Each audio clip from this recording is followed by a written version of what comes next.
Up, everybody? Hey, this is Michael Imhotep, founder of the African History Network, host of the African History Network show. I'm a talk show host, researcher, lecturer, writer, and historian. It is Sunday, September 25th, 2022, and I'm here with one of my teachers, one of our Grandmaster Scholar Warriors, Professor James Small. How you doing today, Professor I'm James good, Small? Brother Michael. Good, sir. Good. Happy to be on with you. Absolutely, absolutely. Well, look, man, you and I have been going back and forth talking, and we've been talking about the film The Woman King. Okay. And we know The Woman King debuted on, I think it was September 16th. We know it came in #1 opening weekend. It'll probably do something like another 12 million this weekend. And the film, you and I have both seen the film. And the film deals with the African kingdom of Dahomey. It deals with the African female, what are called African female warriors, the Agojie. And there's been a lot of talk about this movie.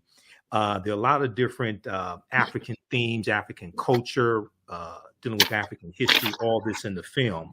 So I wanted to bring you on to break down some more of this history, explain to us the cultural influences that we see in the film, and also separate fact from fiction as well. And we're broadcasting on our Facebook fan page, The African History Network, The African History Network, as well as our YouTube channel, Michael Imhotep, IMHOTEP. And for those that may not be familiar with Professor James Small, I just want to give a brief introduction. We've had him on the African History Network show, something like 12, 13 times, something like that. You've seen him in the Hidden Colors documentaries, the documentary Hapi, which deals with the role of economics in the development of civilization, from Taki Grant and Sister Felicia. And he and I are also in the documentary Elementary Genocide Part 3, Elementary Genocide Part 3, from director Raheem Shabazz. Now, Professor James Small is a scholar, activist, dynamic speaker, organizational consultant. Also, he has been an activist since his teenage years. His in-depth knowledge, thought-provoking, and calm delivery are influential elements to break the programming of miseducation. He has studied extensively with Dr. John Henry Clark, Dr. Joseph Ben Yakinen, another one of my teachers, Dr. Leonard Jeffries, who we've had on the show numerous times before as well, Dr. Ivan Van Sertima, Dr. Asa Hilliard, Dr. Wade Nobles, who we've had on before, Dr. Amos Wilson, and Dr. Francis Cress Wilson, who I had the pleasure of interviewing 3 times also. Now, Professor James Small taught for 15 years at the City University of New York, including 13 years at the City College of New York's Black Studies Department, where he taught courses on Pan-Africanism, Malcolm X, and on comparative African religions, which included several African spiritual systems titled African Religion and Survival. And he taught 2 years at New York City Technical College, teaching the course African Folklore and Religion, both in the diaspora and in Africa. He's traveled to Africa numerous times. He is also currently conducting, well, he has taught online courses on African spirituality, covering the Yoruba Ifa tradition, the Akan spiritual tradition, Vodun, and ancient Egyptian sacred science. And also, he is the historical consultant on my favorite show, Godfather of Harlem, on Epics. Okay, I can't wait for the new season to start up in January 2023. All right, so once again, we want to welcome to the African History Network show one of my teachers, one of my friends, Professor James Small. All right, brother. So thanks for taking time out today. Yes, sir, Brother Michael. Yes, sir. So you've seen, and everybody watching, let us know how the audio is. I want to make sure you can hear both of us. So you've seen the film, The Woman King. So we're going to start off from the beginning. What were your thoughts on it? People already know what I thought about it. I did a 3-hour broadcast last Sunday on the African History Network show. So what were your thoughts, initial thoughts? Crazy. Well, the first thing I want to mention, because a lot of people fail to mention it when they do my biography. Okay. I'm the successor to El-Hajj Malik El-Shabazz, Malcolm X. Yes. At age 21, after his assassination, I became the imam of the Muslim Mosque, Inc., where I served 11 years, while serving 18 years as his sister Ella's bodyguard. Right. So I saw that in the bio. You told me don't read the whole thing. Yeah, so but that part is my foundational piece. Right. And I just want to mention that because in The Godfather of Harlem, Malcolm will be assassinated in this last episode that's coming up. And we're really trying to do that in a way with dignity to him and the family and not the usual stuff we see. So I just want people to know that I come from that. That's my birth space. Right. You know, Exactly. Movement. Exactly. I saw the movie. I did a couple of talks on it. People just caught me off guard. I sent a couple of people to it because usually I don't go watch too many Black movies because the wrong people are producing and directing and paying for it. Right. So I sent a couple of the brothers from the Sons of Africa to watch it, come back, give me a good and they had a good report. And some friends called who I love and trust, and they loved it. So I did a couple of shows without seeing it, and I realized something this significant you can't do that with. Right. So I went yesterday myself, and I sat quietly, and I was blown the hell away. You know? Exactly. I mean, everybody know I love Viola Davis. I mean, if her husband say I'm divorcing Viola today, I'll tell Carol you're gonna have a second wife in the house because I'm gonna propose tomorrow. She is one extraordinary actress.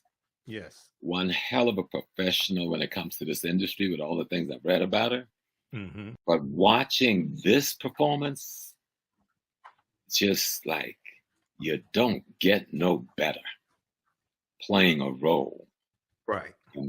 From start to, she don't let up, you know. Right. From the opening line to the last moment, this woman is portraying that general who would then become the king. And the one thing I'm going to say to our people, a woman king is not an anomaly in Africa. We got women kings in Africa right now. Matter of fact, one of them is my goddaughter, Diambi, king of the Congo. Okay, what's her name again? What's her name again? Diambi. King Diambi. She's king of the Order of the Leopards. She sits on the throne that once held by Nzinga and expanded into the total of the Congo itself. Right. She's from the Luba people in the southeast, where she's a queen of the Luba kingdom, but she's king of the Congo kingdom. Hatshepsut in early Egypt was the king of Egypt. Right. And we know of at least 3 to 4 other female kings of Egypt before Hatshepsut. All right. Right now, there's at least 5 woman kings in Nigeria in the different kingdoms. So this is nothing new. If you understand African culture, and you can take this back to Aset in ancient Kemet, right? The woman is the power, and she gives to the man the authority. Operating from the throne is authority, but being granted that authority comes from the power, which is the female structure in African society. Let me show how it works in, say, Ghana, and then we'll come back to the movie, right? Okay. Let's take the Ashanti Nation, the Asantehene, king of kings of the Asante Nation, gets to be the king because he's a son of a sister of the king he's replacing. So multiple men are raised to be king, but at the end of the day, the women who raise them choose the best, most ethical, most prolific, most prepared one, and recommend that person to the men to be installed. Only the women can bring you to kingship. The men carry out the ceremonial process, but it is the power that grants the man the authority. Take it all the way back to Kemet. A lot of people is into Kemet lately. Go back to ancient Kemet, and you will see Aset sitting, and she has a chair on her head. That's the throne of Earth. That's the throne of Africa. Right. The chair on her head is a symbol that she, the woman, is the throne. So who's the king of kings in ancient Kemet, right? The king of kings in ancient Kemet, every king have to become who? Haru. Haru sits on the lap of Aset, because the lap of the woman is the throne of earth. See, that's African understanding of culture. Right. And when you sit on that throne, right, you do not sit as yourself. You sit as your ancestors. Right. That's picture right here. That's Haru sitting on the throne. The throne of earth is Aset. And when he sits on the throne, he's sitting on the throne as the ancestors, because Aset represents the line to divine itself, which is the primary ancestor of the human race. So that's what African spiritual culture about kingship is all about. And if you understand this, it's easy to understand why there's a woman king being exalted in this movie.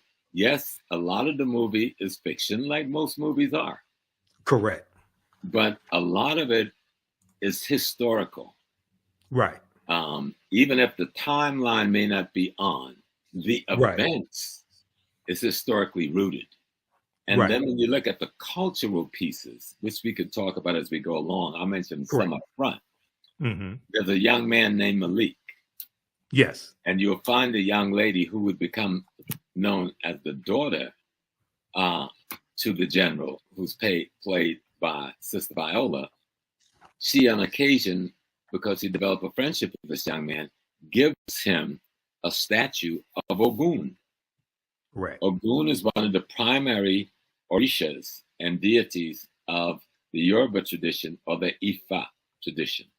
And you'll hear them talk about the Ifa tradition throughout, because that is the spiritual tradition of Dahomey, because Dahomey is an extension of the original Yoruba kingdom. Right. Matter of fact, it was founded by one of the sons of the founder of the Yoruba kingdom. And so that tradition is there.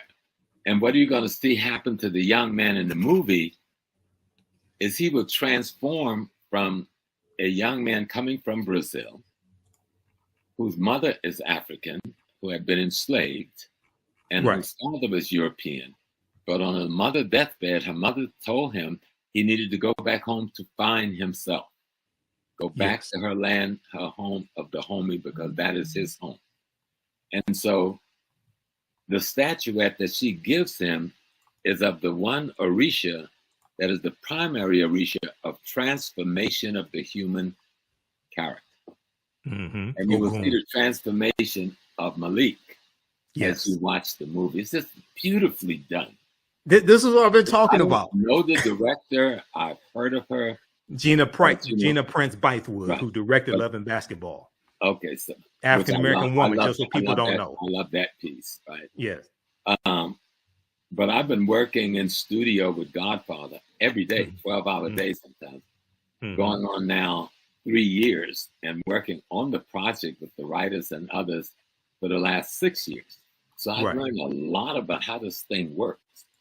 And what I saw yesterday in the theater, those Black women kicked butt and putting together a document that every Black person should be proud of. Exactly. You see, I see a couple of little flaws, but I'm not going to even mention them. You know why? Because it's overridden by the positive to such an extent, they're not noticeable in your consciousness. That's what I've been saying. Exactly. And here's the thing. So I have we have 1 million followers on our fan page, the African History Network. So I've been posting a lot about the movie. I saw it, been posting articles about it, video clips, parts of interviews with Viola Davis, things like this. And 99.9% of the people who saw the movie loved the movie. They say they were blown away by it. And then I talked to people who at first said they weren't going to see it, and they saw the movie. They were blown away by it as well. Okay, this is phenomenal. That was me. I wasn't initially going to see it. I'm tired of them doing the smile in your face and poison us on the backhand, right? Right. That didn't happen this time. What I saw this time was Black artists, Black craftsperson, Black technician, Black actors doing an interpretation in fiction and history with African folklore that you just got to see to believe. And so I call all my children and said, take my grandkids, buckle up, hook up, take my grandkids. They got to go see this piece. Right, exactly. And I don't do that very often because I'm not a movie goer. I don't even go to the movies. Right. You know? But this one treated African history with what I like to call African integrity. African integrity. African integrity was so glowing. And not just the visual, but in the dialogue. You heard this praising in the dialogue. This African dignity in the dialogue. This African love in the dialogue. I go like, damn, this is really good. And I found myself crying on more than one occasion. I don't do that. Right. I cried at the end. I shed some tears at the end. My breath a couple of times. I was hit so heavy because, I love African history like you. Right. I've absorbed myself in it. I live it. And that movie had me reeling. And I've been to Benin. I've been to Dahomey. I've been in the very palace they shot the film in multiple times. Yes. I've been before the voodoo pope on my knees to be blessed because I'm a voodoo adapt, not a priest. I'm an adapt, one who practices, who knows the tradition. A Vodun. Yes. Well, the state religion in Benin is Vodun. Vodun, right. Vodun is the Dahomey manifestation of what we call Yoruba. Yeah.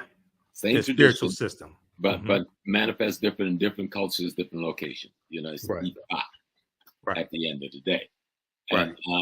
And the word Vodun in that language means the essence of the divine within either nature or the human being.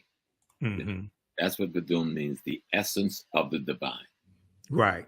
Well, we're gonna go. I'm gonna go to the official synopsis of the movie to give some people the background information on the movie, on the synopsis, and then we're going to continue. I want you to explain African integrity in just a minute, but first I got to recognize my friend, and I'm also Professor Hunter Adams. He's watching right now. Okay. Yeah, absolutely. Professor Hunter Adams, thanks so much for watching. He said, I agree, Professor James Small. So absolutely. So let's look at this here. So the official website is thewomanking.movie, thewomanking.movie. I want to look at the official synopsis, and then we're going to delve deeper. Because one of the things I want to just briefly explain to people is when you hear that a movie is based on a true story, right? You really have to understand what that means, because there are 4 different types of true story screenplays. There are 4 different types of ways to tell the story. And so The Woman King is the remarkable, this is the official synopsis. The Woman King is the remarkable story of the Agojie, the all-female unit of what they call warriors who protected the African kingdom of Dahomey in the 1800s with skills and a fierceness unlike anything the world has ever seen. Quote unquote, inspired. This is the key word, everybody. Inspired by true events, The Woman King follows the emotionally epic journey of General Naniska, played by Oscar winner Viola Davis, and it was her production company, her and her husband Julius, their production company that produced this film, as she trains the next generation of recruits and readies them for battle against an enemy determined to destroy their way of life. Some things are worth fighting for. It's directed by Gina Prince-Bythewood, who's an African-American female woman. Story played by Maria Bello and Dana Stevens, 2 white women, and produced by Kathy Schulman, Viola Davis, husband Julius Tennant, and Maria Bello. Okay, so the reason why I wanted to go through that, Professor Small, very quickly here is, and I've done a ton of research on the film as well. There is, I've experienced this before with other movies, and you have to be careful when you hear a term like based on a true story. You have to really understand what it is. So very quickly, there are 4 ways to tell these historical movies. Okay, this is a good article everybody can read. It's from Screencraft. Is your script based on, quote unquote, based on or inspired by a true story? What's the difference? So you have based on a true story, you have based on true events, you have inspired by a true story, and inspired by true events. Those are 4 different types of ways of telling a story. Mm-hmm. Each one has different levels of fiction interwoven into them. The Woman King, according to the official synopsis, is inspired by true events. Okay. I want to briefly explain what that means. Screenplays don't come as loose as the term, quote unquote, true, as they do with stories, quote unquote, inspired by true events. Okay. This is not the attack of Woman King. I just want people to understand this. These scripts take a true event. We can blow this up even more. These scripts take a true event and tell a cinematic story with nearly all fictional characters and fictional macro events. Okay. So once again, I study a lot of movies. I've done lectures dealing with different movies. So you just have to understand how they're telling this movie. Is it based on a true story? Is it based on true events? Is it inspired by a true story or inspired by true events? Inspired by true events, by definition, based upon the industry, is going to have more fiction in it than the other ways of telling these stories. Okay, go ahead, Professor Small. Well, the key thing, because I work with the Godfather of Harlem. Yes, and exactly. It's based on true events. Yes. And the Godfather of Harlem, we really do the autobiography of Malcolm X. We've actually devoted more time to doing that than any other cinematic production ever. Okay. Malcolm X has been in something like about 12 episodes, also, no, 22 episodes when it's over, 22 or 23 episodes of this piece. And my fighting there is to keep what I call African integrity and historical authenticity, which is not easy. Okay. Exactly. But it has gotten easy because the writers are both black and white, 50%. But they come from on Godfather of Harlem. On Godfather of Harlem. They come from the industry's protocols. So here comes this guy from a Black Studies, Black nationalist background, who knows nothing about writing, but want to see images on the screen that reflect African integrity, and reflect the historical authenticity that I think it should. But it's fiction. It's like, how do we take Malcolm X? How do we take Adam Powell? How do we take Bumpy Johnson and create a fictional story about a gangster who partners with civil rights and human rights leaders to get control of Harlem from the white operators of Harlem? How do you tell that fictional story using these historical characters and some historical events? And sitting, most of my work is done, even though I go in studio every day, my work is done with the writers in the writers' workshop before it gets to a director, before it gets to the big boys to say, okay, this is cool. And so that's where we get a chance to say, this is what the dialogue is going to look like. This is what the scene is going to look like. This is what's going to be in that room. This is what the costume is going to look like. This is what the attitude is going to be, etc. And so when I'm watching this piece, having spent so much time in Togo, Benin, and Ghana over the last 3 decades, I'm there. I mean, I'm transformed out of that theater. I'm in that palace in Dahomey where I've been multiple times. And I'm feeling the spirit of the Agojie. Because I've heard them talk about it so often. They lecture to us when we go there. The king even engaged in the lecture with us so that we begin to appreciate the history. It is not a myth that there was a woman army or women brigades that was a part of the greater Dahomey army. It wasn't a complete woman army. They had men too. But the women's brigade, the men made up the infantry. The women made up the battle soldiers, and they were fierce. Right. And they do little demonstrations for you when you go to visit, and you begin to appreciate this. And I'm watching, and it goes. And I've also studied, like you, many of the rebellions and the resistance on the ground in Africa before we got on the slave ship. Many of the wars, many of the jihads to try and stop the slave trade, which had been going on for 1,500 years plus before 1492. So we had been at war for a long time against this thing. I've been to places where we saw part of the resistance up in northern Ghana and other areas where the people build houses without windows, if you can imagine that, right?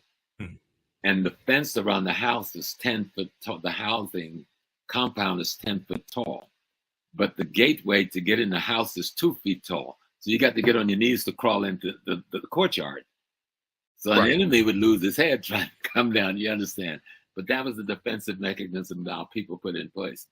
They had the windows on the roofs. The roofs open up so that they could get sunlight and air. And they just had slit in the walls to use their arrows. So we resisted. So the phenomena that is being portrayed is not abnormal nor unusual. The unusual thing is that there is an army that have a significant female presence leading it. And in this story, the story is about an extraordinary female general who would become king. Right. The woman king. Yep. The woman king. And so the storyline itself of how they trained and the dignity that's required and the discipline that's required and the sacrifices that's required of these women. You can't get married. You can't have children. You have to devote yourself to this, because this is your devotion to saving the kingdom of Dahomey, protecting the kingdom of Dahomey, and protecting our king, but not just the king. And Viola, in the dialogue, they take it to another level when she's talking to the king. He says, we're not just going to stop slavery in Dahomey. We're going to stop slavery throughout Africa. Right. It's not just going to be our people we're fighting for. We're going to fight for any people. If this wasn't real history, I would want it to be. Exactly. Okay. We've watched Wonder Woman. When I was a child, I loved Wonder Woman when I was a child. The Amazons. Yep. All right. We watched Supergirl. You know what I'm saying?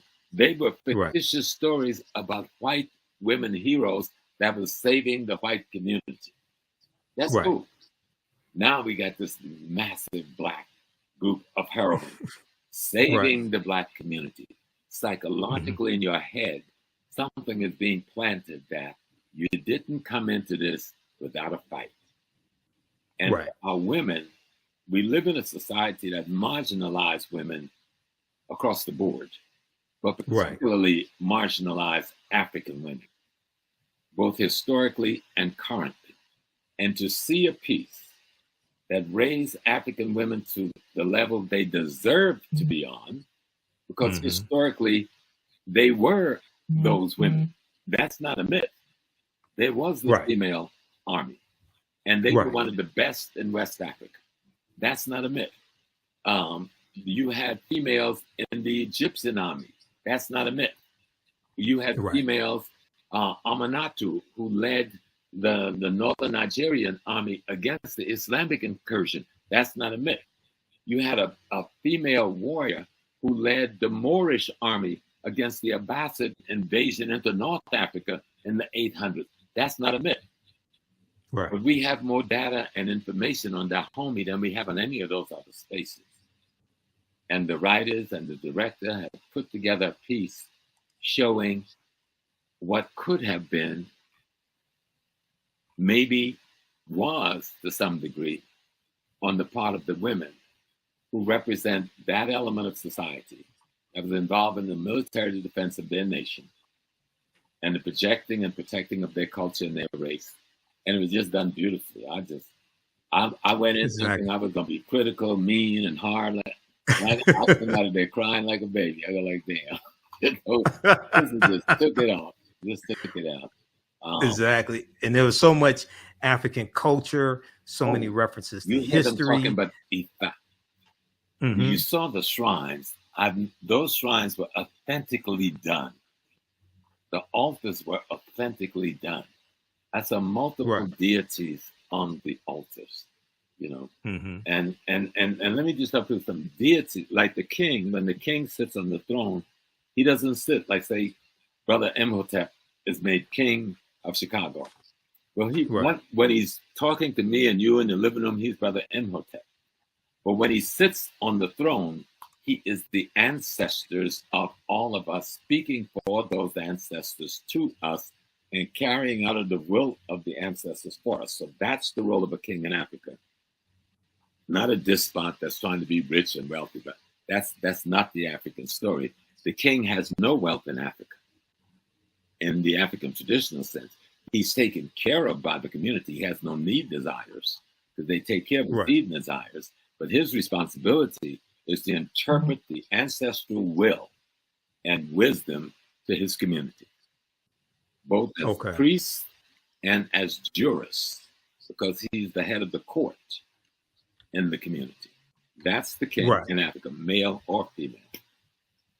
Yeah, you know, a lot of our understanding of the term king comes from a European perspective. Yeah. Not from an African cultural perspective, because I saw a lot of comments saying, oh, it's the woman king. They're trying to emasculate the men and things like this. And I saw the movie. That's not the case. Go ahead. That don't happen. Matter of fact, in the movie, the man is helping to train the women. In the movie, the man is fighting beside them as the lead musketeers that opens the way for those warriors to come in to play. Right. So, and all through the movie, you see that partnership between the general who leads the women and the king who she and those women serve. And I saw nothing emasculating or demeaning at all. I saw a partnership that simply told a fictitious presentation of a reality. There's a reality of those women warriors. There was a reality of that army being made up of warriors who were women, and that they were considered by history, both white and blacks, writing at that time, as being one of the most fierce army in the field. The only thing that stopped them was the gun technology of Europe. Right. Exactly. Okay, this is what I want to do, because we're going to come back to this, and we're going to deal with some more of the history of Dahomey, and I want to show a picture of the actual Agojie. There are some good articles written. Smithsonian Mag has a really good one. With Smithsonian Institute, they have a really good one dealing with the real warriors behind the woman king. It goes deep into this history.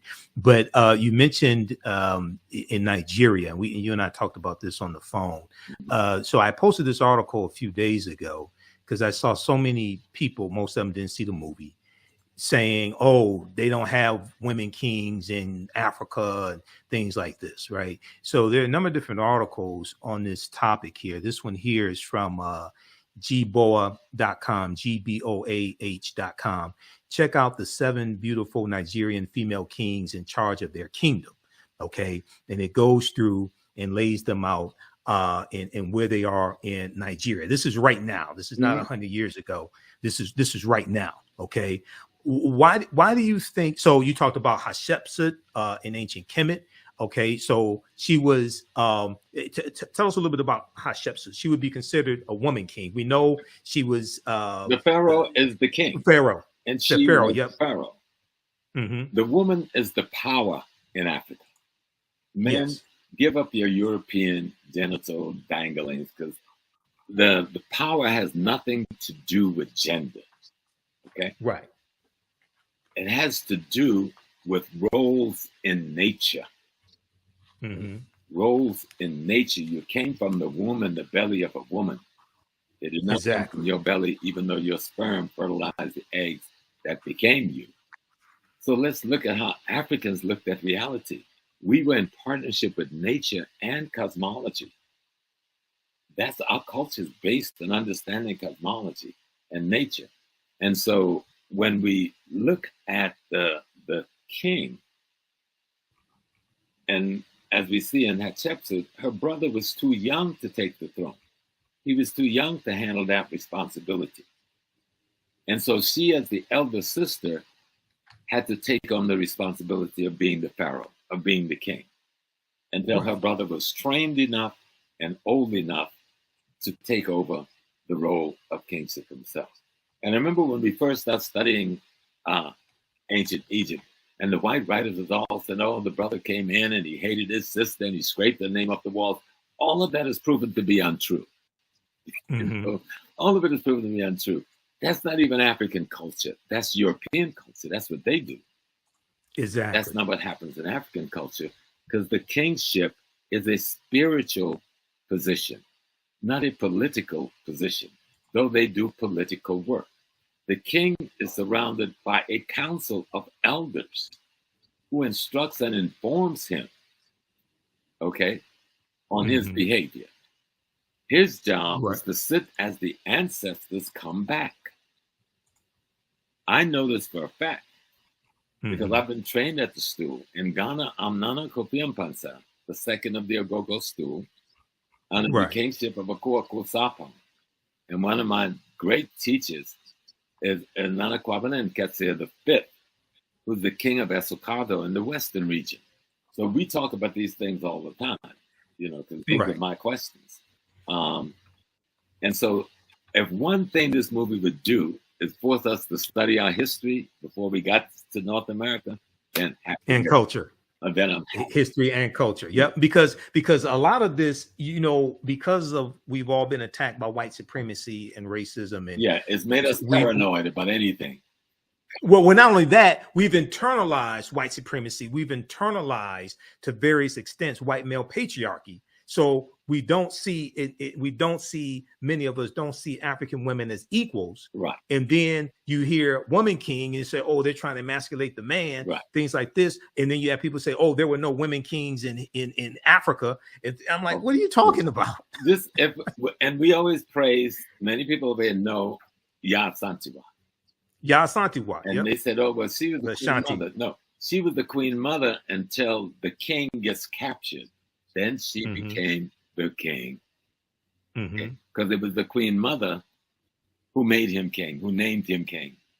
Once the British captured the Santahene and there was no king on the throne, the responsibility of the kingship fell on Yasantiwa, the queen mother of Ajisu, and she became the leader of the army of resistance against British occupation in central Ghana.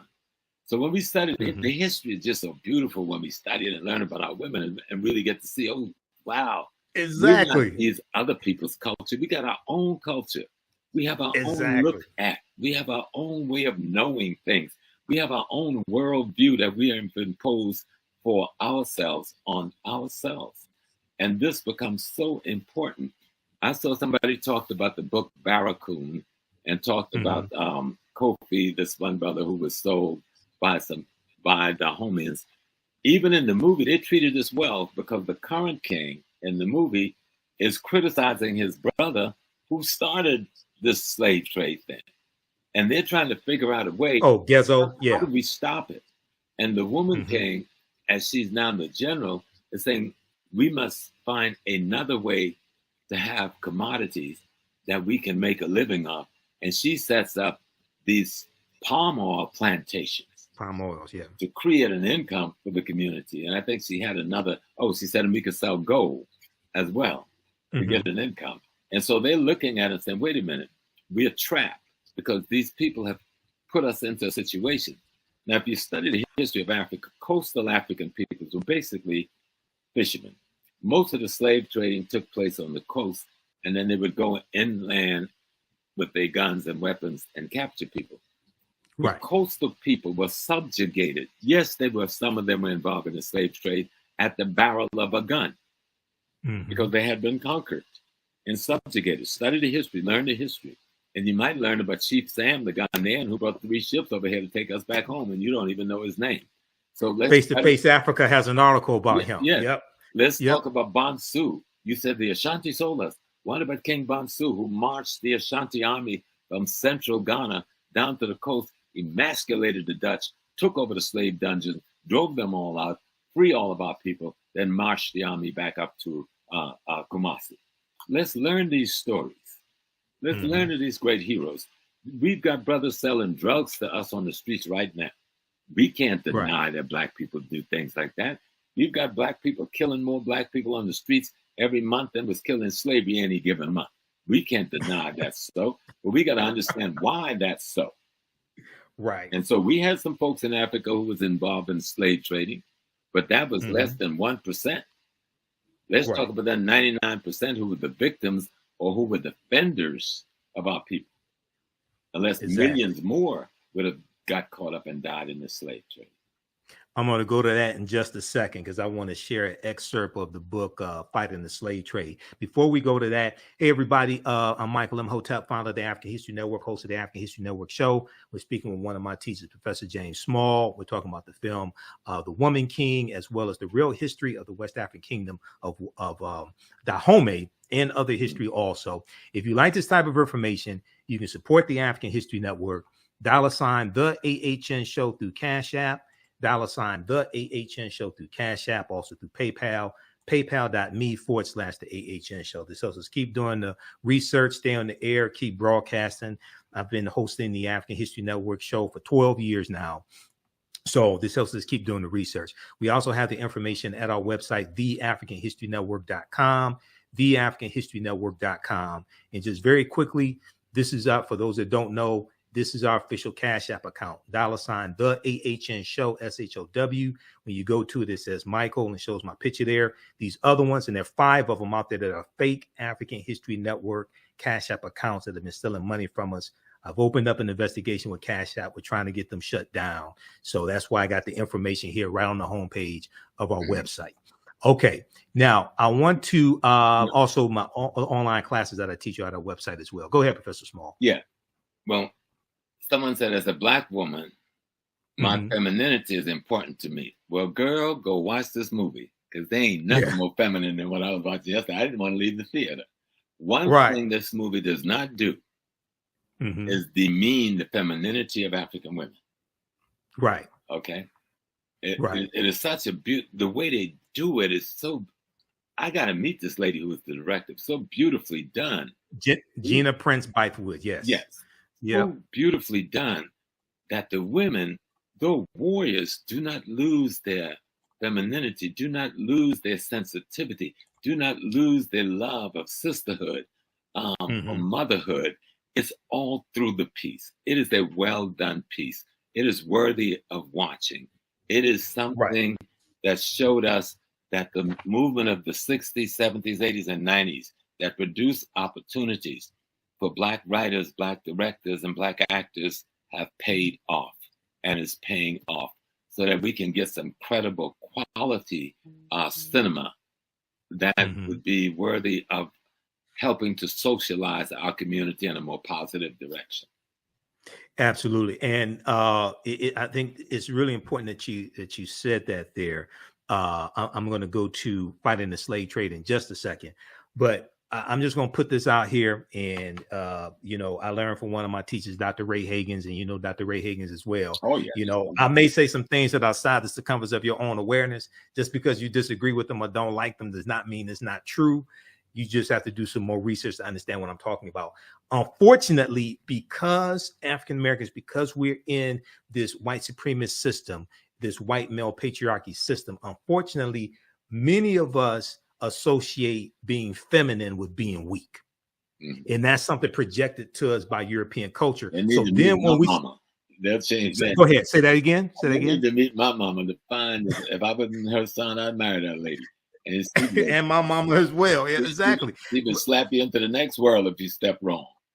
Right. But so when they see African female women who can beat a man's behind, then all of a sudden they're not feminine. Right.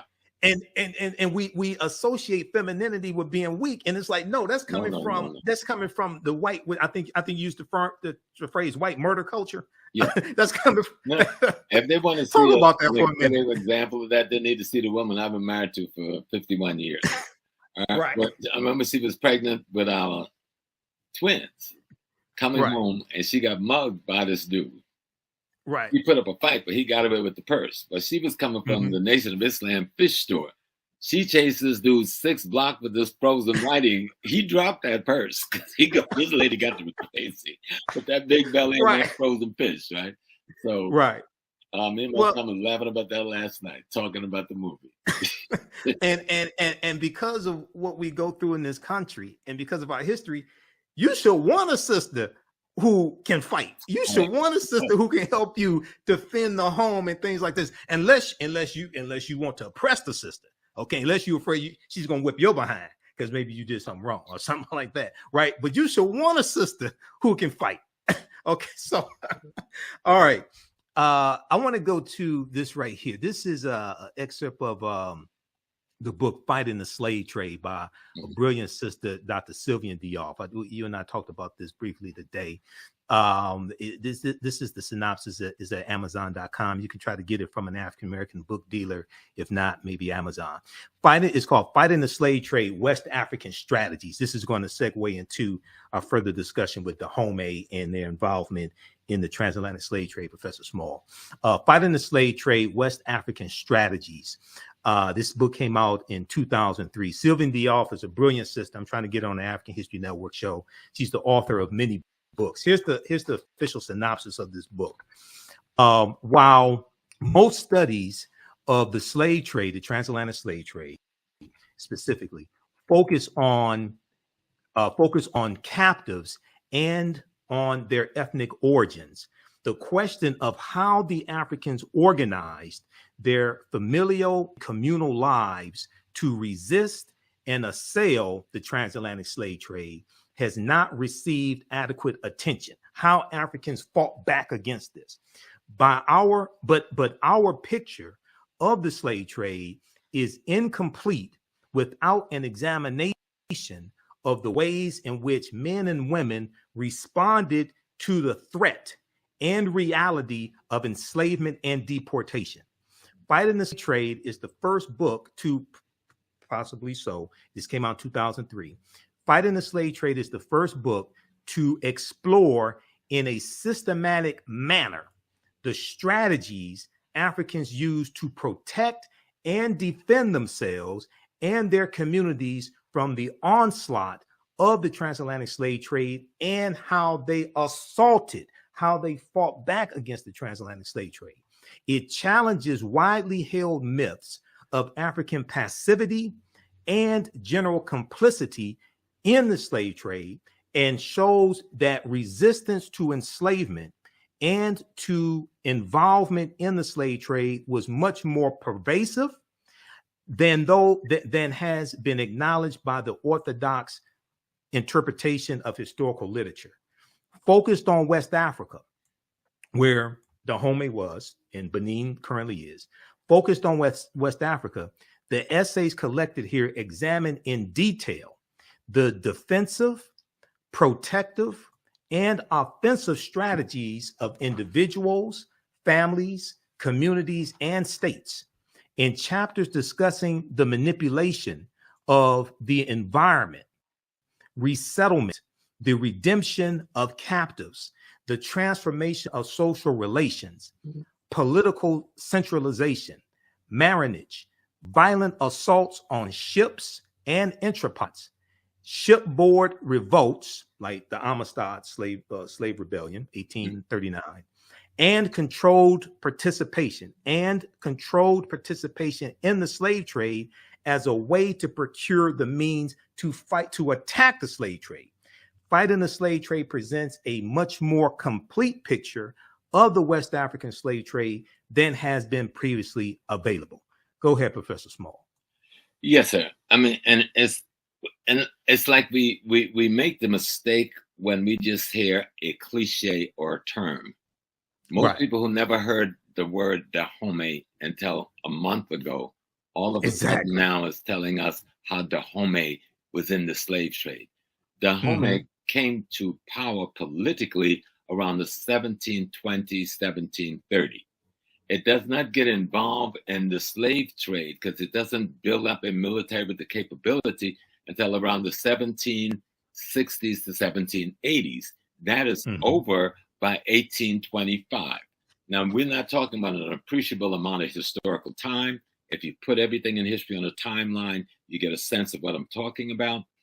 And then the numbers, you know, you look at the numbers. How much? What was the numbers? 5,000, 10,000? Even that would be too much. But if we look at the numbers, let's stop playing. If you understand how the European works, and the best way I can do is go to the country where I have a hotel, I have a business, I have a home, and I've been back and forth living there for 30 years, Ghana. What they do, they conquer the coastal people and subdue them. Right. With their military technology. And then they force these coastal people to engage in the slave trade with them for their life. And as you saw that piece you just read, the coastal people also find ways to fight back. This was the Fanti Nation, where the Elmina Castle was built, the slave dungeon, and where the Cape Coast slave dungeon was built. And what the Fanti would end up doing with the Portuguese, behind the Portuguese back, they partnered with the Dutch and helped the Dutch defeat the Portuguese and drive them out of West Africa. But because of gun technology, again, they were betrayed by the Dutch. You understand? But they would then find a way to they found a way to then partner with the British to defeat the Dutch. And when they had enough knowledge and understanding of technology and gun warfare, that same Fanti people drove the British out of Fanti region in Central Africa, forcing them to run to Accra for their life in one of the first classical guerrilla warfare scenes in history. So we need to study this thing.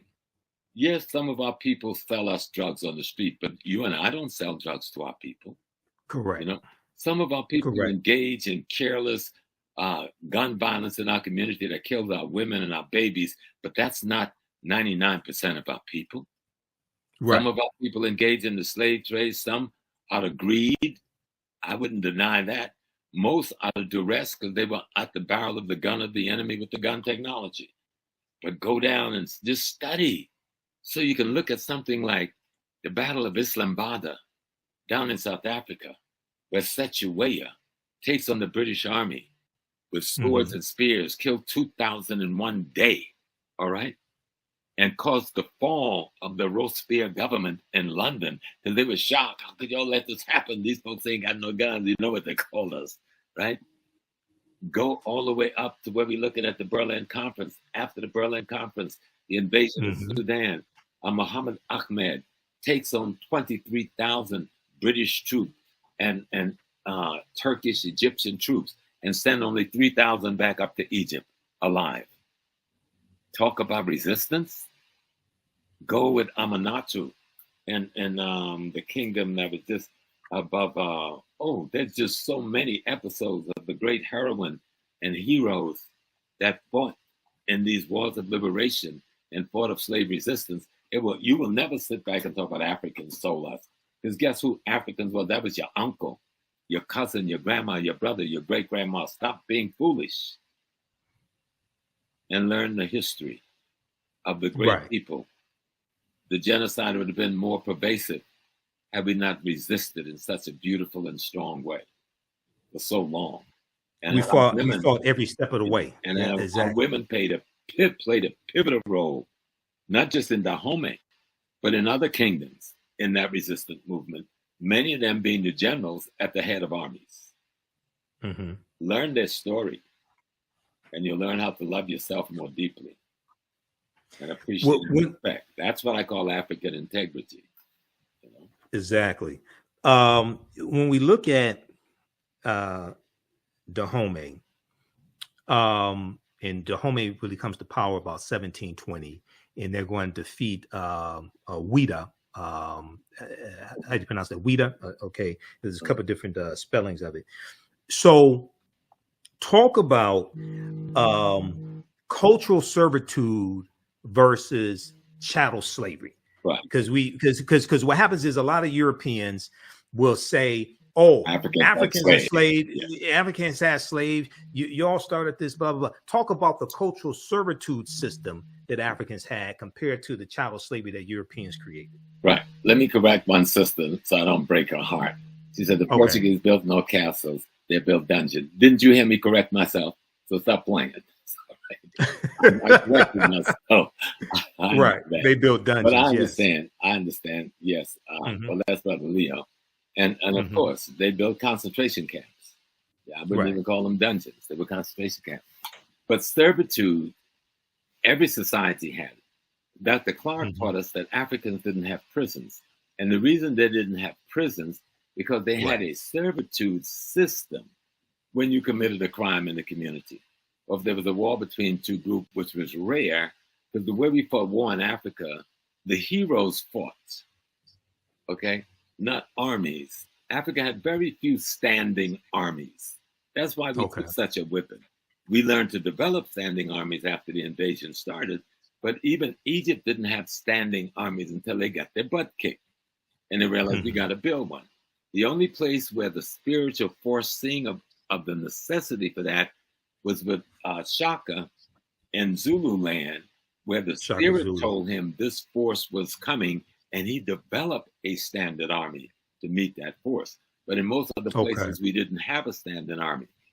But what would occur when there was a conflict between two communities, and they had to go to war, the captives were brought to serve off almost like the indentured system structure the European had, except in Africa, no one took your name away. No one took your family lineage away. No one took your humanity away. No one took your spiritual identity away. And you can grow up to become the king of the very community that you are serving in. Right. Okay? You can grow up to marry royalty in the house in which you are serving to. That was the norm. The idea was you've committed a crime against the greater social order, and so you have to be transformed. Okay? You have to go through a transformation process and a socialization process that you can be a part of society without causing gross disruption of that society. And that servitude process that we see in multiple places in Africa did not involve putting you in prison, putting you in chains, putting you before firing squads, or anything like that. You know? Right. It involves you becoming a part of the very community you had the conflict with. And when your time of service was over, you can either go back to your home if that's what you wanted to do, or remain a part of this community if that's what you want to do. Right. So when we, and I've talked to Professor Kabahai Watakamane about this as well. You know him, and he's one of my teachers also. The culture, and we see this in the film because there's at least, there's at least one woman who's Agojie in the film who came from another ethnic group, and there was a fight between them. She was captured and she was brought in to be made Agojie, and brought into Dahomey. So we see this take place. Now Europeans had their feudalistic system with the lords and the serfs.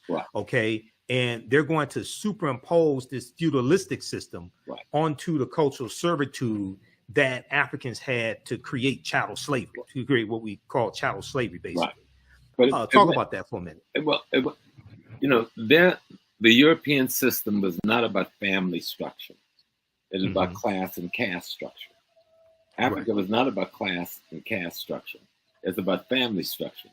So when you came into another community, that person's household you went into, depending on age strata, that was your father, that was your mother, that was your auntie. You were their child. That's what the European had was something completely different. It was based on caste and class, depending on power and wealth. That was not what the African kingdom was built on. The African kingdom was built on the fact that the king itself is the father of the community, because he represents the ancestors for that community. Africans don't have queens in the way Europeans do. The king's wife is not a queen. Okay? In the African society, the king's wife is not a queen. In modern day African society, who's starting to play the European thing, you see a little bit of that. But in traditional ancient African society, your wife is not the queen. She's just your wife. Okay? the queen mother is your sister or your auntie or cousin. Okay. But your wife would never be the queen. And the reason they do that, so that fighting for the throne thing never happens. So it is the collective body of women called the queen mothers who select from among the best of the young men they have raised, because they know them better than anybody else, because they raised them from infancy, to be the next king. And if a man was not available to assume that responsibility, then they chose a woman who was skilled, trained, and tooled to carry that power and that responsibility, both spiritually, judiciary-wise, and politically. Okay, so this goes back to Auset with the throne on her head. Absolutely. Because Auset means the name Auset, from my understanding, means she of throne. Yeah. She of throne. She is the throne. She is the throne. Yeah. Okay, she is the throne. And it's the woman. She is woman. She's not, there's nobody named Auset. Right. Auset is symbolic of the African woman. Right, symbolic of the African woman, because it's the African woman who decides which man will sit on the throne. Okay, all right, and in many societies is it that in some societies is it that the lineage was matrilineal, which went through the woman side of the family, and we kept it in America. We had a kind of a term we used that people thought was joking: mama's baby, daddy's maybe. right. The way they solve the bloodline is to go to the one place where you know the authenticity of a bloodline. Right. And that means it's not matriarchal. Matriarchal means women rule. That's a white folks term. It's matrilineal. No, it's matrifocal. Matrifocal. Okay. Meaning you must train, you trace, and it is no denigration to the man. I love my wife, but I know it's the one way to be sure that this child is who we say he is to see what womb the child came out of. Right. There's no way to find out what sperm the child came from. And we knew that way back then when there was no microscope or nothing at hand. We were clear. Okay. Right. And so you talk about matrifocal. Now, since Islam, well, going all the way back to remember, we get the Hyksos invasion, the Greek invasion, and well, first the Hyksos, and then you get two Hyksos. Hittites, you get two Hittites invasion in northeastern Africa. Then you get the two Assyrian invasion of it. Then you get the Persians, two Persian invasion, then the Greek invasion, then the Roman invasion, and then their children, their descendants, the Arabs. See, people don't know who the Arabs are. These are the descendants of the Greeks and the Romans and the Assyrians and the Hittites and the Hyksos mix up now, marrying into one another. And then they hit us in the 8th century and have the deepest incursion into Africa. And that's where you see a lot of the patriarchal systems in the areas that was once conquered by Islam or still fundamentally Islamic in Africa. So you see the patriarchal there. But in traditional non-Islamic Africa, it's matrifocal, almost 100%. Okay. Now, when we talk about Dahomey, I know you and I were talking about this earlier today, and Dahomey is made to be, and I see like some European writers doing this. I see this in the media. Dahomey is being made out to be like they were more involved in the transatlantic slave trade than Great Britain was. Yeah, and Great Britain takes out like they take out 3.1. Great Britain was involved from 1562 to 1834 when they finally, even after 1807. We'll talk about 1807 in just a minute. They involved for 272 years. Talk about Dahomey and how it gets involved in the transatlantic slave trade. Well, again, for the same reason, Dahomey in 1720, when the kingdom is formed. Or when it comes to power, it was always a small kingdom. And remember, Dahomey wasn't the size of today's Benin. Right. It was a small kingdom within that territory. There was Vida, Cotonou, and other kingdoms on the coast that was rivaling them in terms of commerce and trade. But once the European came, the European got involved immediately in capturing Africans for the slave trade. And the first thing they would do was to bring to servitude the coastal population. Okay, that's the Wida, the Contonu, because those people don't have guns. So we can understand the degree to which gun technology plays in the slave trade. Right. Okay. 14th Europeans century. came there with militaries, with cannons, and with guns. And in one day, they can level all the African villages in the community. People have never even heard an explosion before. You got to get the psychology of all of that. So once you find yourself being invaded and occupied by these people, and they're making you a part of their army. So now you're someone who you had a traditional argument with, and y'all would have a palaver over it and settle it with somebody bringing some cocoa and something else. You got an army with people with guns now marching you against that foe. Right. And capturing those people and putting them in slavery. So by the time you get, and then the other piece we keep forgetting, and we need to call it out for what it is.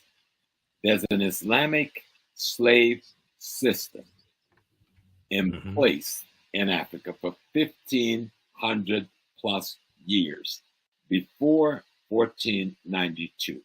There's the trans-Indian Ocean slave trade. There's the trans-Saharan slave trade. And before they were bringing Africans enslaved to North America, they were taking them enslaved to Europe. We never talk about slavery in Europe. You know, we try to play with the few people who call, oh, the Moors, there's a picture of a Moor, there's a statue of a Moor. No, we were enslaved in Europe. Okay? That's the reason the Moors went into Spain. They were chasing the Visigoth, the German, back out of North Africa. The Vandals and the Visigoths. Right. Yeah. So for the comeback, but to let people know about from the 8th century forward, Islamic nations have now invaded Africa. And one of the first things they do is get involved in this, putting us into slavery. They got into what we call today ethnic cleansing and cultural genocide. Cultural genocide is imposing their religion on us and destroying our religious spaces. And those of us who resist was either killed or sold into slavery. So this is going on for 1,500 years. So this is what the Africans got at his back when the Portuguese are coming. So we're looking at the Portuguese and them with some welcoming because we think we've got a force that can deal with the force that we've been dealing with. And we got caught in a catch-22 because those forces were in collaboration with one another. And no one talked about that collaboration. Okay, so with Dahomey, they have a cultural servitude system just like African societies did. Anywhere in the Bantu area was pretty much the same because the boundaries we see today, those boundaries weren't there then. Yeah, they come from the Berlin Conference largely. Right. Yeah, we're talking about the major empire which they're talking about in the films called the Oyo. Oh, that's what I was about to ask.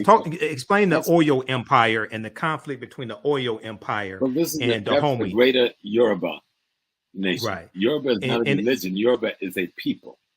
Right? And just 1 second, everybody watching, give us a thumbs up, give us a heart on this broadcast. Go ahead, Professor Small. Answer that question. I'll be right back. So you go ahead, keep talking. The Yoruba nation and the founder of that nation had 4 sons who went out in different places and settled other lands and built other kingdoms. Well, Dahomey is one of those kingdoms that members of the Yoruba royal family developed and built. But over time, like what happens between many communities, conflict develop around trade, conflict develop around secession, conflict develop around all kinds of things. So Dahomey breaks away from the Oyo kingdom, okay? And so there's a conflict between them. But even in the story, the fictitious thing of the Oyo kingdom being big into slavery, they don't get into slavery until later on in the greater Yoruba wars that would take place after this period of time that the Dahomey is being talked about. But there's a conflict between Dahomey and the Yoruba land. Yoruba land is being invaded by the British, or by this time have been invaded by the British This is the great burning of Benin and the robbing of Benin of all of its wealth and art and so forth that we hear about in history, but we don't connect it to nothing, right? But there's a greater Yoruba war going on between the people. And these boundaries called Nigeria, they're not there then, okay? Right. They're greater boundaries. People have other kinds of kingdom designs. And there's conflicts between some of these kingdoms, mostly around trade, okay? But you got something else happening at the same time. As the Muslim wars of genocide and ethnic cleansing has taken place in the Nile Valley with the Mamluk Turks and the Seljuk Turks, and then finally the Ottoman Turks by the 9th century and the end of the 9th century, beginning of the 10th century. They're pushing millions of people out of the Nile Valley into West Africa. Y'all hear what I'm saying? They're pushing millions of people out of the Nile Valley into West Africa, in through Chad, in through Cameroon, into Nigeria, down into Ghana. This population, through what is called Burkina Faso, this is the population of the people. Everybody always asks, what happened to the Egyptians? Well, we're talking to each other here right now, okay? Because a great number of those refugees, millions of refugees scattered to the south and to the west, because of the Turkish and the Arab ethnic cleansing that goes on for hundreds of years leading up to the 1400s, are caught as the vulnerable population in what becomes known as the transatlantic slave trade. And I know a lot of us don't go there with that piece, but you've got to understand, who are these people? And so the kingdoms like Dahomey on the coast, somebody coming from the north, that's the northeast, have brought captives that they want to sell to another community because they don't need that expansion in their population. And this group of captives was either hostile to them or refugees that they felt was taking their space away from them. Okay. And that population, most time, that refugee population was least able to defend itself, end up being caught in the trade. And it wasn't a trade at all. It was a war of genocide against African people. There was no transatlantic slave trade. Nobody was trading anything. People were being captured. People were being murdered. People were being raped. Villages were being burned to the ground. Okay? People were being slaughtered to get enough so you could make $200-300 in that day's money, which would be a couple of $1,000s in this day's money, or for one human being to do labor in the Western Hemisphere, where he was worked to death in 10 to 15 years and would be replaced with someone else, a process that went on for 400 years plus. Exactly. Dahomey got caught up in this, and what the movie shows, fictitious or not, they did do it. How do we get out of this? How do we work our way out, fight our way out of this contradiction? And I thought they did a beautiful job in describing the contradiction of the slave trade and describing the efforts of whatever African kingdom used that methodology to get out of the contradiction, whether it was Dahomey, Ashanti, Yoruba, Igbo, Manding, you know, we all that dealt with selling the palm oil. That dealt with selling the palm. Okay. So at what point does in actual history, at what point does Dahomey get, so we know you have later, you're going to have the Franco-Dahomean Wars, 1890, 1894, and Dahomey is going to be absorbed into the, I guess you would say, French colonies. Benin. Dahomey's Benin, yeah.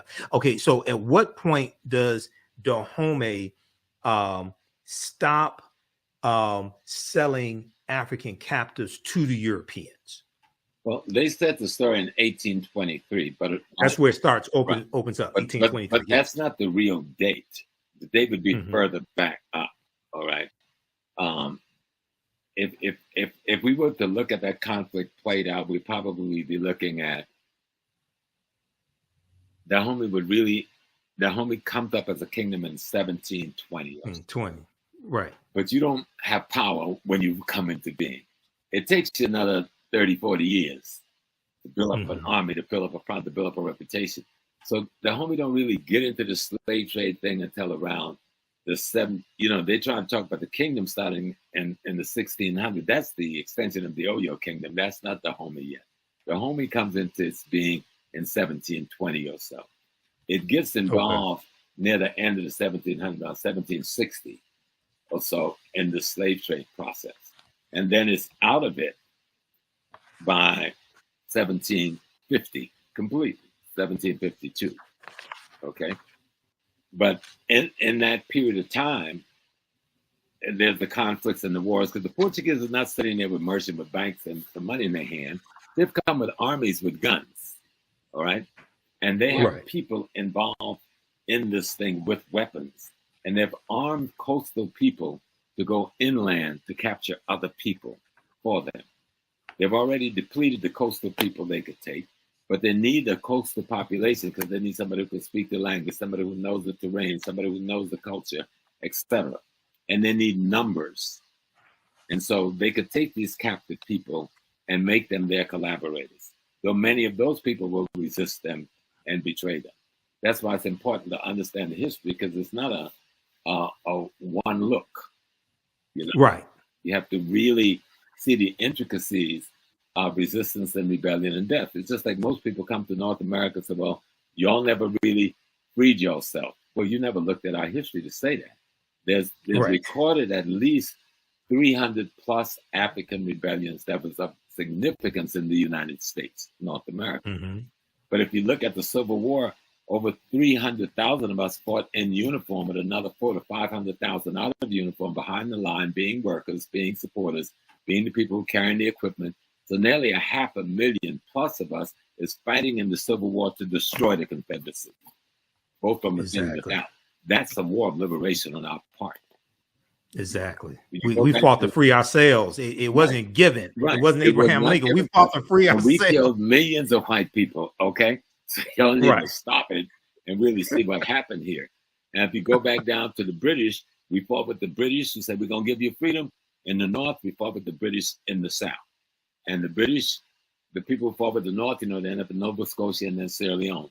Nobody ever asked for the largest part of that black population went, who was in the South. Because the largest part of the black population fighting against America was not in the North. And you know where that population went? To Jamaica and to Trinidad. Okay. And they started the Pokemon movement in Jamaica. Those black Geechee Gullah people who fought with the British. And in Trinidad, Tony Martin deals with this in his book, his last book, God Bless His Beautiful Soul, History of the Caribbean. He deals with the population that went to Trinidad, and I went to that community. And the streets are named after different military companies they fought in for the British. And when it was, so don't tell me, if you don't know history, you say we accepted this. But if you know history, there's hardly a week went by when some black folks wasn't rebelling in North America. Well, the same thing went on in Africa.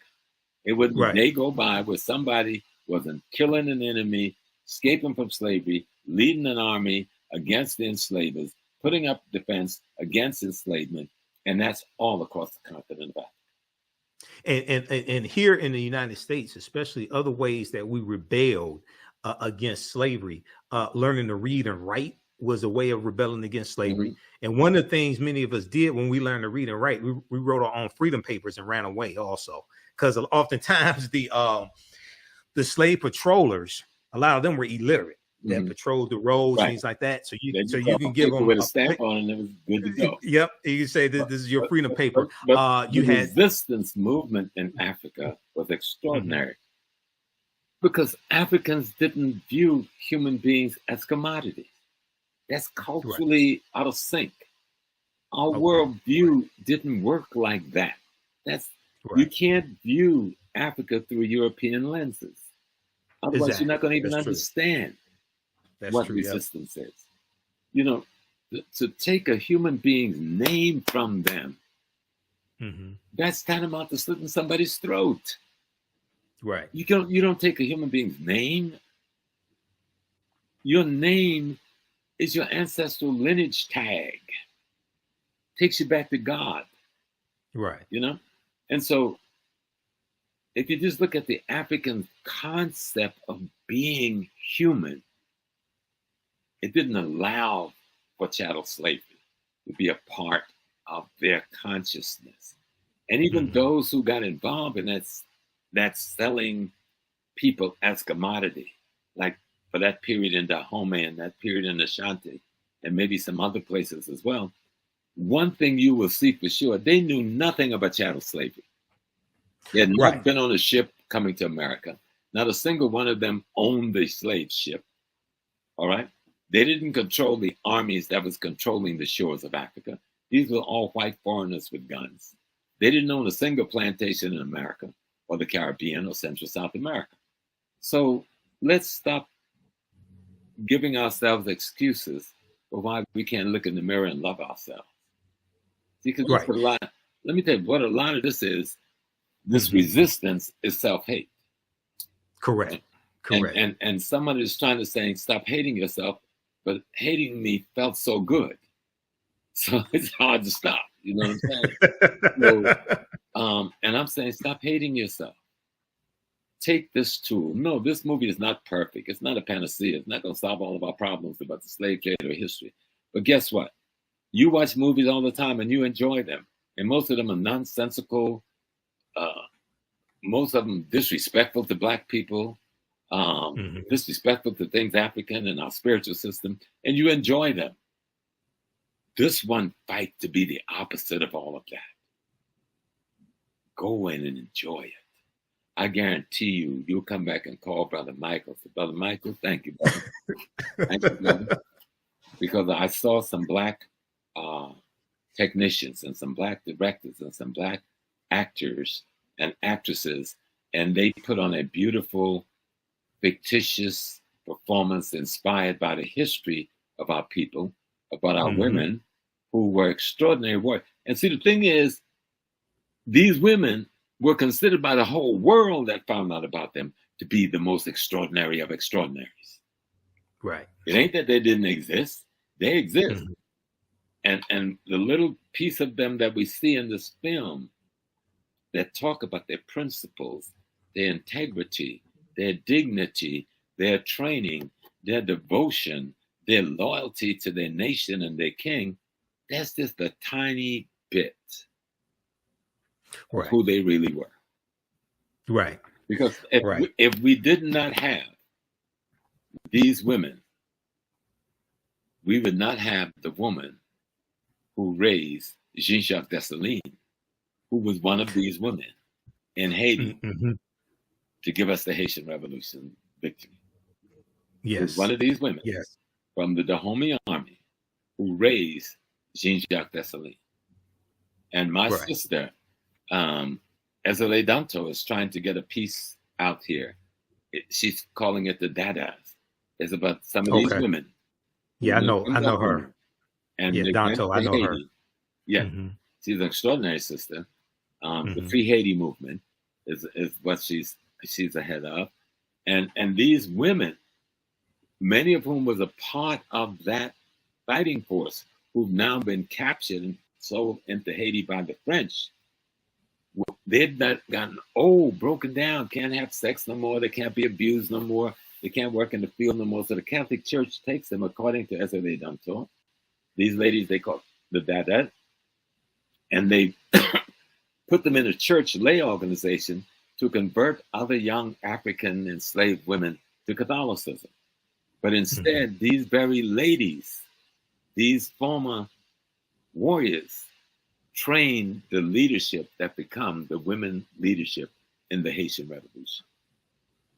Right. And many of the women they trained married the very generals we see as the heroes in the Haitian Revolution. This thing is bigger than you think it is, brothers and sisters. It's exactly. Than you think it is. Right.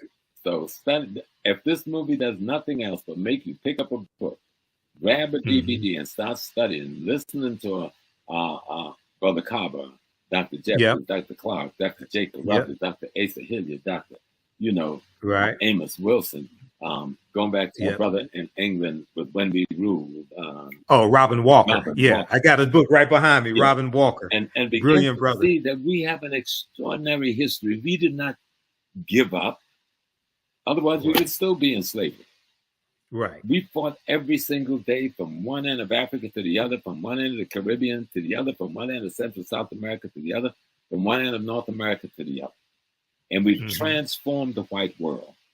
And what's so beautiful about Viola and her husband and that beautiful director and the others, they took the content and white intent and transformed white content to an African intent that made sense. They interpreted it in a way that they took the intent of someone else's content being the writing that was done. And all content has intent. Right. And so I'm just assuming, given history, what the intent might have been, even if it wasn't deliberate, just culturally. And I know these Black folks took that content and redirected that intent to give us a cinematic document that I think is rather extraordinary. Okay, we're going to come back to that point in just a second. I want to go to this clip here. This is an excerpt of the interview that Viola Davis did on Good Morning America, because this gets deeper into it, and she talks more about making the film. Before that, we don't want to forget the sisters. We mentioned a number of brothers that are scholars. So Sister Nubia Wardford from here in Detroit, Nubia Marinke, she's watching as well. She just saw the movie. You know, Sister Nubia, she just saw the movie. She had extraordinary production, but also sisters like ancestors like Dr. Francis Cress Wilson and Dr. Patricia Newton. You've got, we have Dr. Marimba Ani, okay, who wrote Yorugu, an African-centered critique of European cultural thought and behavior. We have sister teaches the Metal Netter. I know her. It'll come to me. Richetti, Dr. Richetti, Amen. Yes. Yeah, Dr. Richetti, Amen. So we have the sisters also, Dr. Talitha LaFloria, whose book is behind me, Dr. Danny Ramey Berry, Dr. Erica Armstrong Dunbar. So we have the sisters also. Oh, yeah. Okay, those watching, if you like this type of information, you can support the African History Network, $ the TheAHNShow through Cash App, $ the TheAHNShow through Cash App, and also through PayPal, paypal.me/TheAHNShow. This helps us keep doing the research, stay on the air, keep broadcasting, and visit our website, theafricanhistorynetwork.com, theafricanhistorynetwork.com. We have the information there, and online classes. You can support us there also. How can people support you, Professor Small? Well, always $ Cash App, Dr. James Small. Okay, I'm going to put that up here also. Yeah, but you're going to say something. Go ahead. Yeah, Sister Nubia, and how you doing, my beautiful sister, who's a heck of a historian. Yes, as archaeologist, doing research in Sudan, but the rest of us are even scared to go. You know, and she said it is correct that only 4% of Africans across the continent were involved in the slave trade, versus 96% Arab and European. And people need to know that. So if you think that 4% is big, just look at what percentage of the Black community sell drugs in the Black community, right, to you every day. That's worse than any kind of slave trade. So yes, you will have people who are weak. Yes, you will have people who will fall. But let's not talk about the weak. Let's talk about the strong. And what this movie shows is what a strong African woman looked like. Ms. Viola, girl, every step you took in this movie made the earth shake. Okay? And the young lady, who's the young lady that played her daughter? Mbedu Thesu, I think is her name. She's from South Africa. She's from South Africa. Yes. She was brilliant. And the sister who played her big sister who died and saving her life, she was brilliant with the way she brought this sisterhood concept, motherhood concept of adopting the orphan, bringing you into the family, taking care of you now. That piece that I grew up in on the plantation in South Carolina, that Africa, with so many of us grew up in Mississippi and Alabama and Arkansas and Louisiana and Texas. Let's stop forgetting, because we brought Africa right here with us and we behaved in a certain way. What made you think we behaved any differently at home? Right, exactly. It was Thusu Mbedu. She played Nawi. Viola Davis's daughter. Give us your Cash App again so I can put it up here, Professor Small. What's your Cash App again? $ Dr. James Small.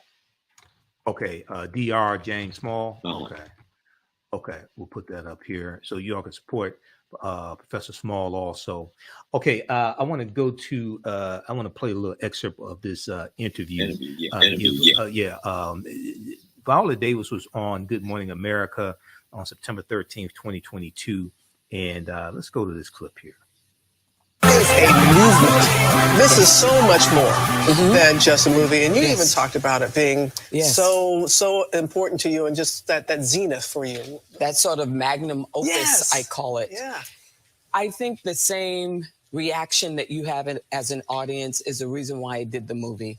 First of all, it is a movie that's led by women. And it's a movie that's led by Black women. And it's a movie that's led by dark-skinned Black women. There is no white savior, you know, and it's women who are warriors, tapping into not only their physical strength, but also when you see the movie, they're humanized.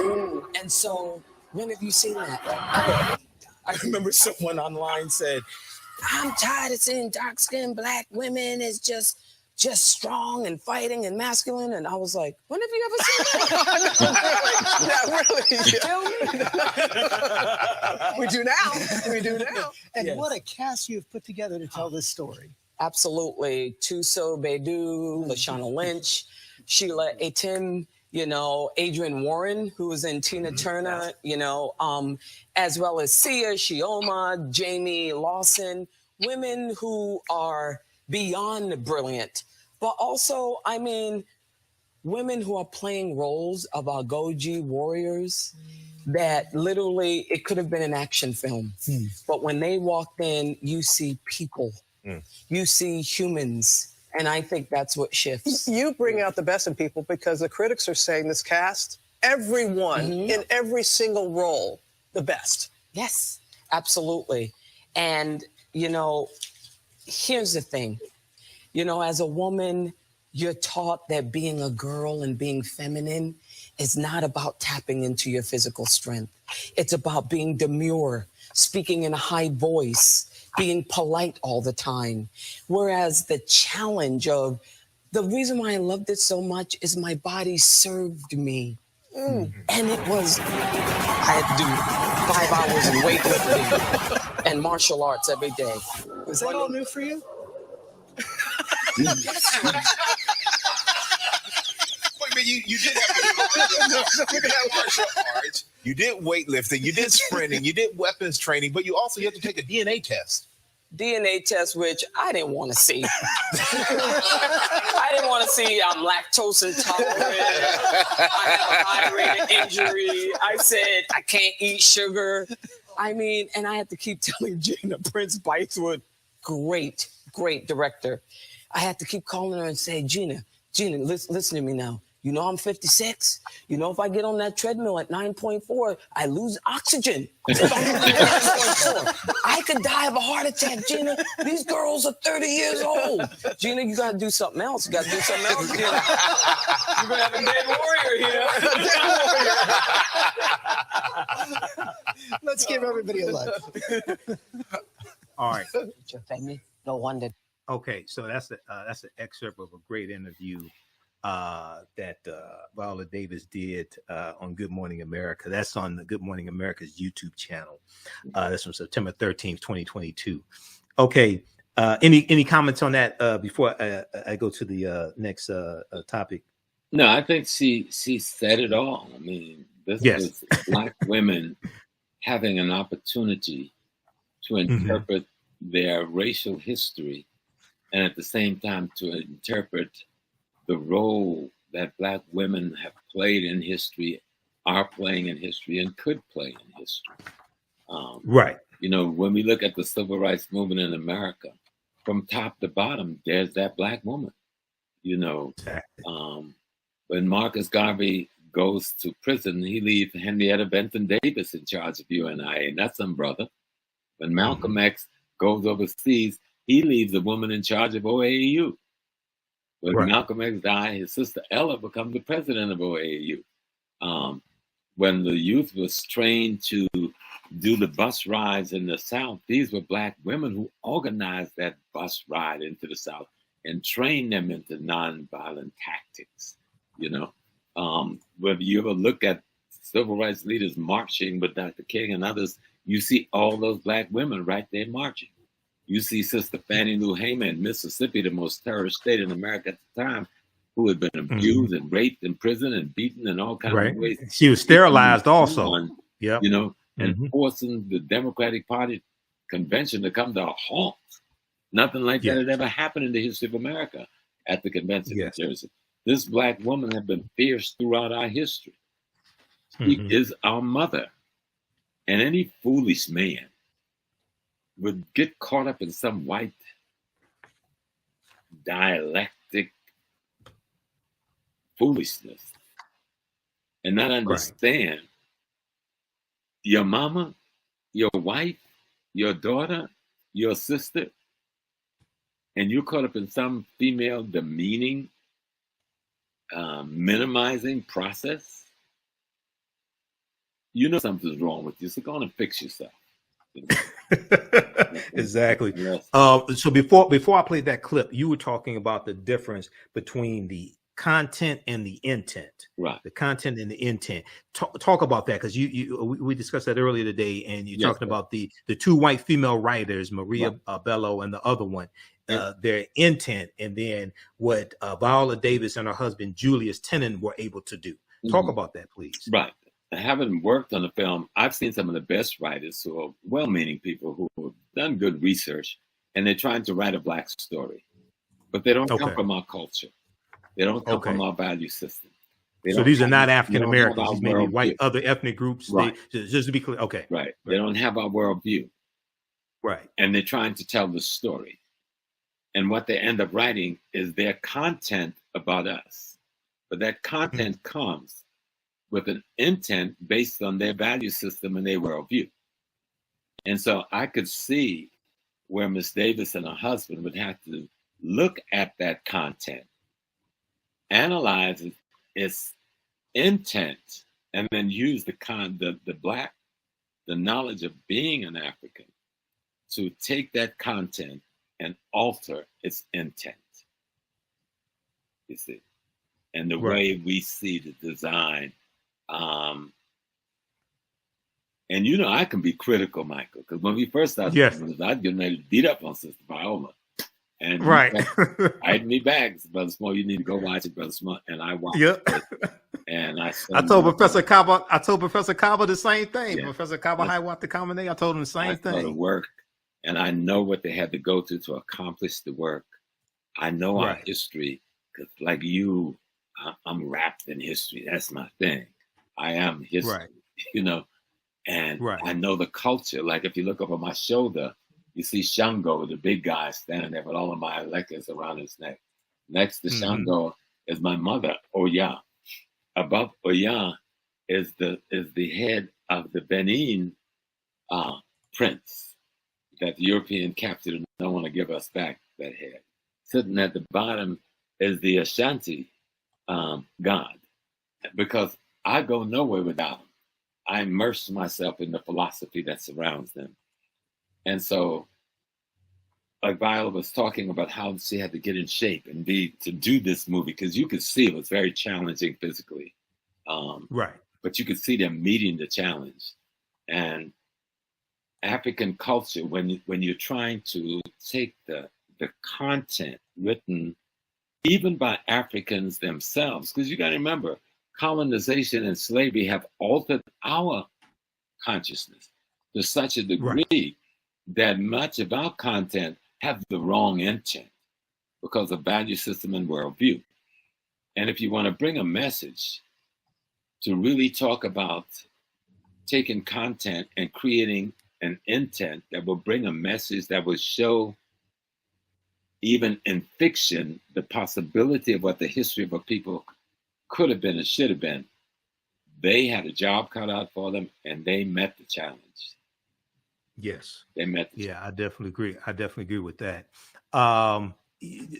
people talk of one of the things that I see on social media and in the media in general, and also this came up. So this movie comes out right after Queen Elizabeth II dies, and then a lot of information comes out with the British involvement in not just the transatlantic slave trade, but in colonizing little more than 25% of the world population.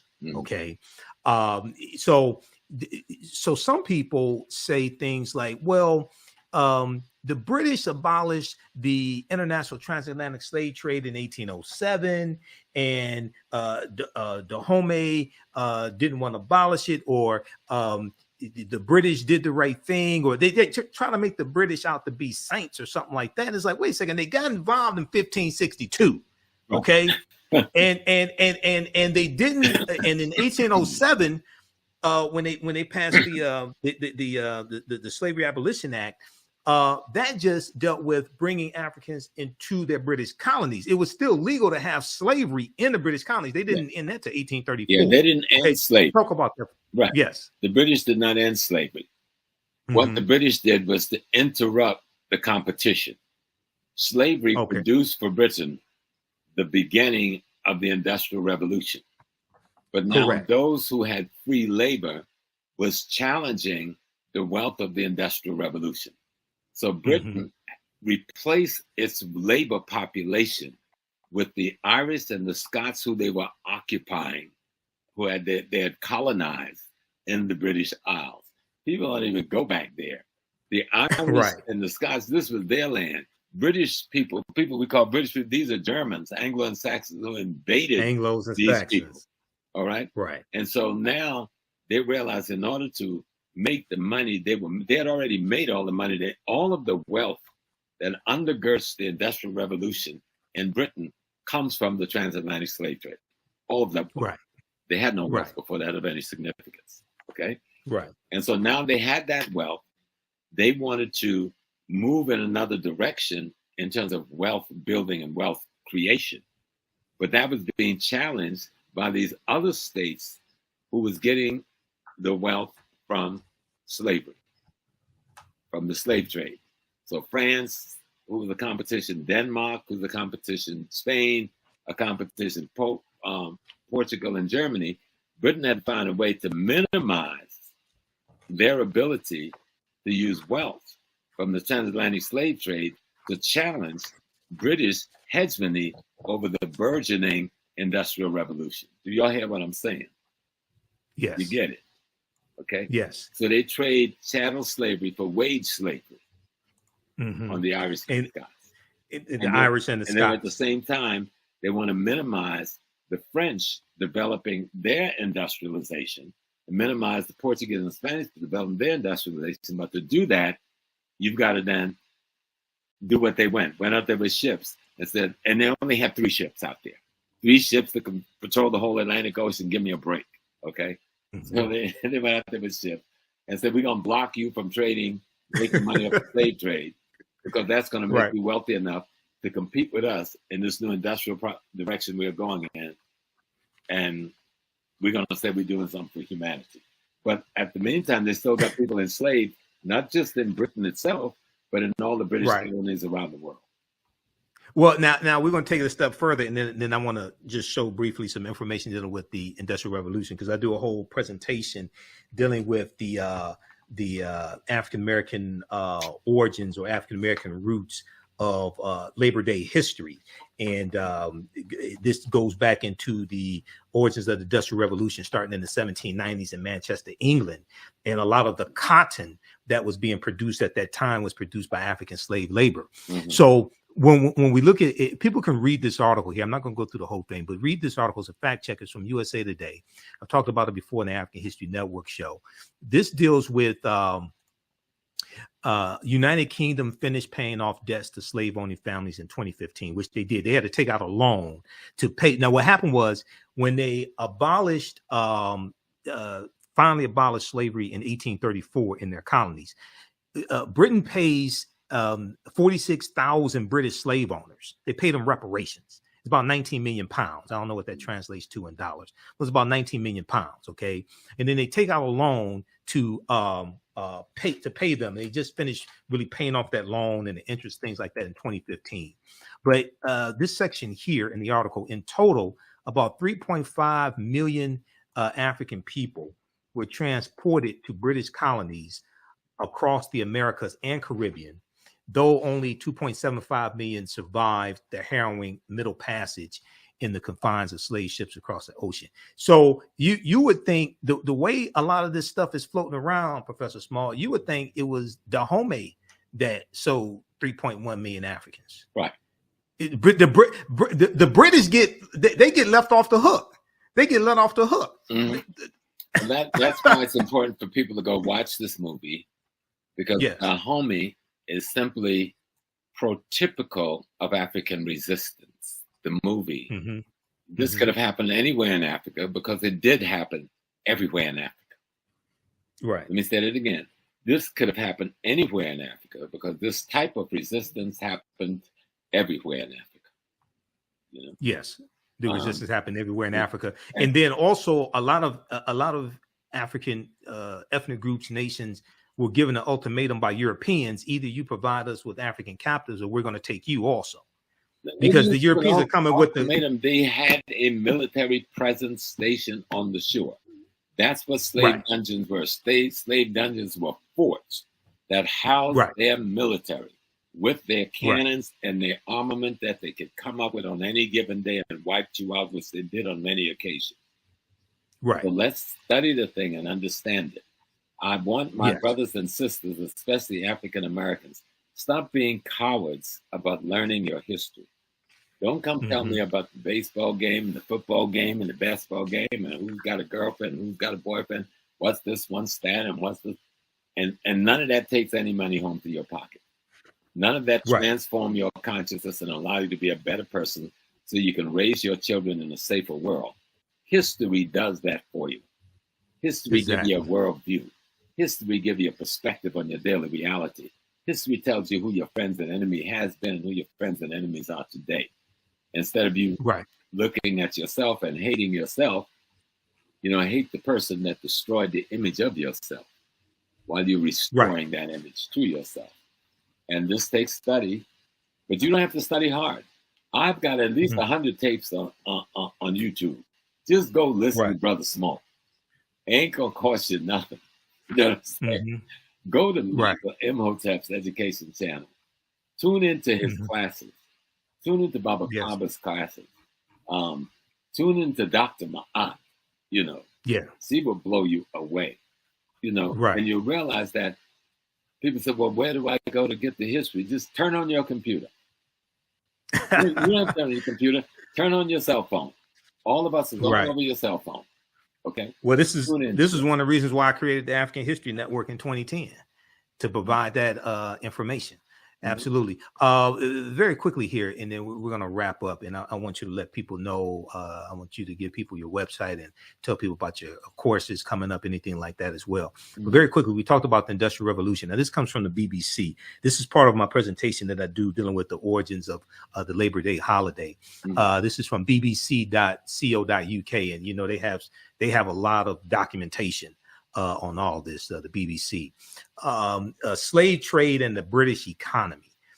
British profits were made from exporting manufacturing goods to Africa and importing products of enslaved labor, such as sugar. Ports such as Glasgow, Bristol, and Liverpool, England, where the Beatles were from, and Liverpool prospered as a result of the slave trade.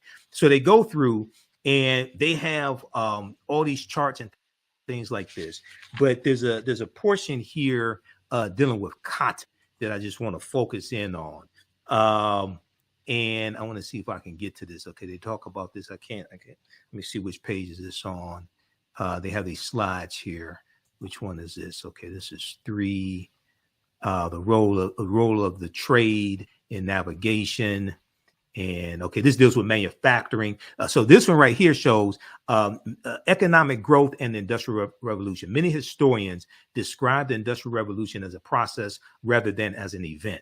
The part that exports played can be shown as a virtuous circle.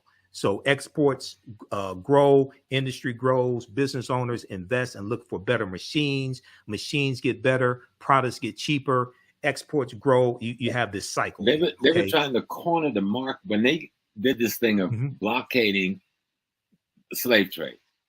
Because they were trying to corner the market and the Industrial Revolution development and did not want the competition from the French, the Germans, Spanish, and the others. But you can't do that unless you take away how they're making their money. You understand? They don't abolish slavery now. They said they're abolishing the slave trade. So they're interdicting these ships. But that is to knock the competition out of the game. And in the meantime, they take the African knowledge of how to make steel and become the premier steel makers in the world, right?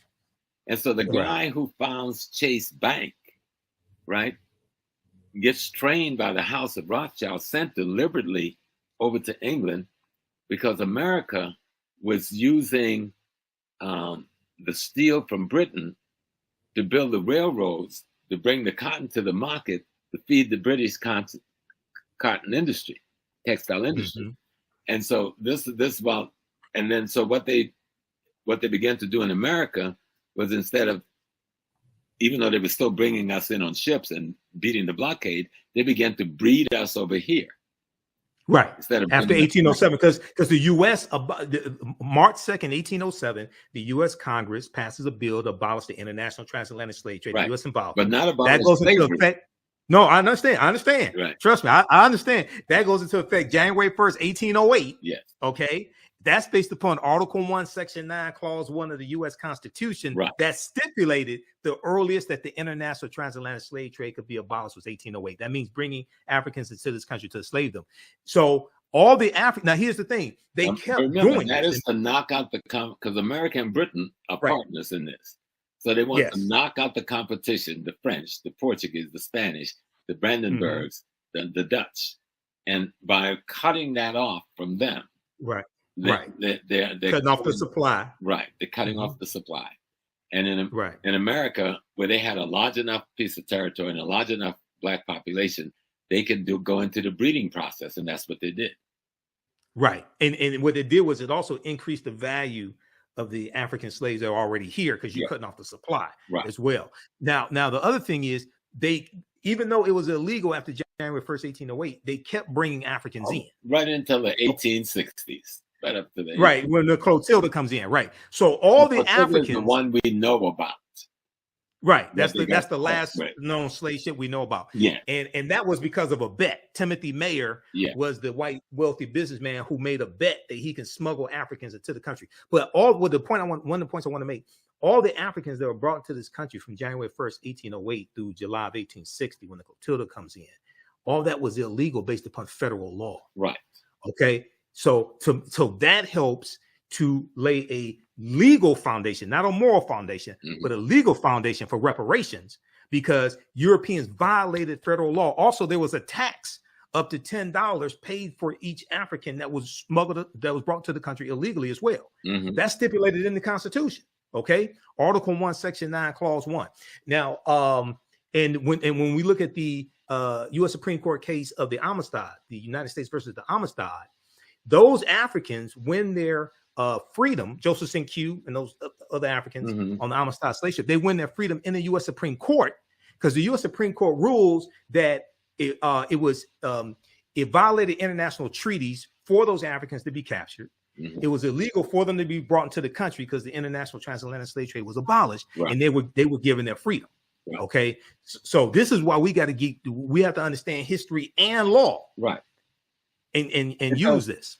Go ahead. From the very inception of the nation, slavery was legal. It was a part of American law. America is completely culpable as a nation state. Yes. For the crimes against humanity committed against African peoples in the United States of America. Right. That's why they keep playing so many games. That's why I got to thank Sister Viola and thank her husband and thank our sister who was the director. Listen, y'all just broke through a brick wall. Okay, you knocked the whole wall down. You know, Black Panther did a good job in cracking that wall, but you just knocked the wall down, because what you showed about Dahomey. And people can scream all they want about they sold us into slavery. You need to get on the ship, get on the plane, go to Africa. If you can go anywhere else on vacation, I see some of y'all going to Paris. That's cool. I've been to Paris, you know what I'm saying? I've been to London and so forth, and Bristol and Liverpool and Leeds and Leicester and all of that stuff. But I've been to Africa. And I've listened to the elders. They still tell you the story of what they did. You can actually go to Benin, go to Dahomey, go to the very palace you see in the movie, and sit there, and the griots will tell you this history. Right. If you really want to know it. And the white folks is trying to say, oh, this little group of black folks stole all of these millions of please. Exactly. So let's tell the real story, and let's put the whole picture. Let's put Islam in there. I'm sorry to Salam Alaikum brothers. I was a Salam Alaikum brother too, I understand. But that's not our religion. That was imposed on us just like Christianity. And many of the brothers, and to make it worse, many of the Arab Muslims were selling the black Muslims. There was actually a war in Africa between white Muslims and black Muslims. And that's how a lot of us got sold into the slave trade. And you will find that a large percentage of black Muslims were sold into the United States of America by the white Muslims. Not some indigenous African in Dahomey. Okay? Right. Yeah, because I know there was you had the Indian Ocean slave trade with the Portuguese and the Arabs. I'm talking about, there's a whole concept dealing with the jihads of the 1700s and the 1800s, with the raiding down. Once the Ottoman Turks crush the Fatimite dynasty at the end of the 9th century and takes over Islam worldwide, the Ottoman went to war against Africa. This is what destroys Ghana, the ancient Ghana kingdom, and the Mali and Songhai. It is the white Muslims declaring war on the black Muslims and selling us into slavery to the Portuguese and the Dutch. We don't even talk about that because we have such sympathy for Malcolm X and the Nation of Islam and Islam, but we need to talk about that. Yes.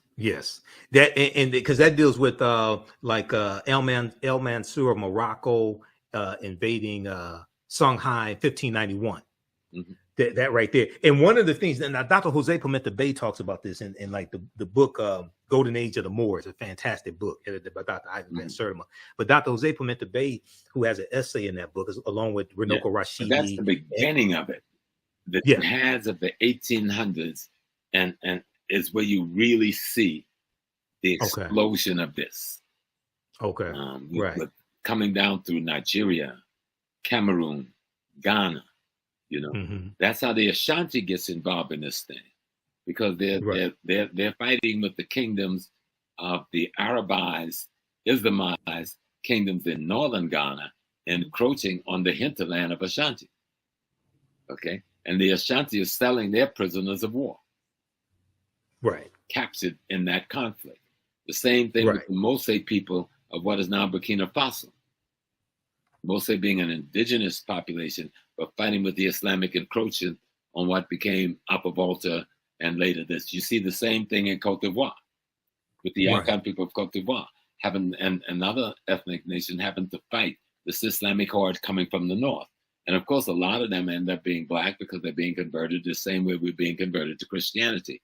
But this is the Turkish Ottoman Empire and the Eastern Arab empires. And we don't even discuss it. And you're not going to understand West African transatlantic slave trade unless you know about the Sahara and the Indian Ocean and the East African Islamic slave trade that comes right down into the Western Sudan. Because that goes back to about 8th century. The great jihads. The Great Jihad. Okay. Let me just show this quickly and we're going to wrap up. This right, I want to go back to this. I was able to find what I was looking for. So this is dealing with the slave trade and the British economy. This is dealing with the Industrial Revolution.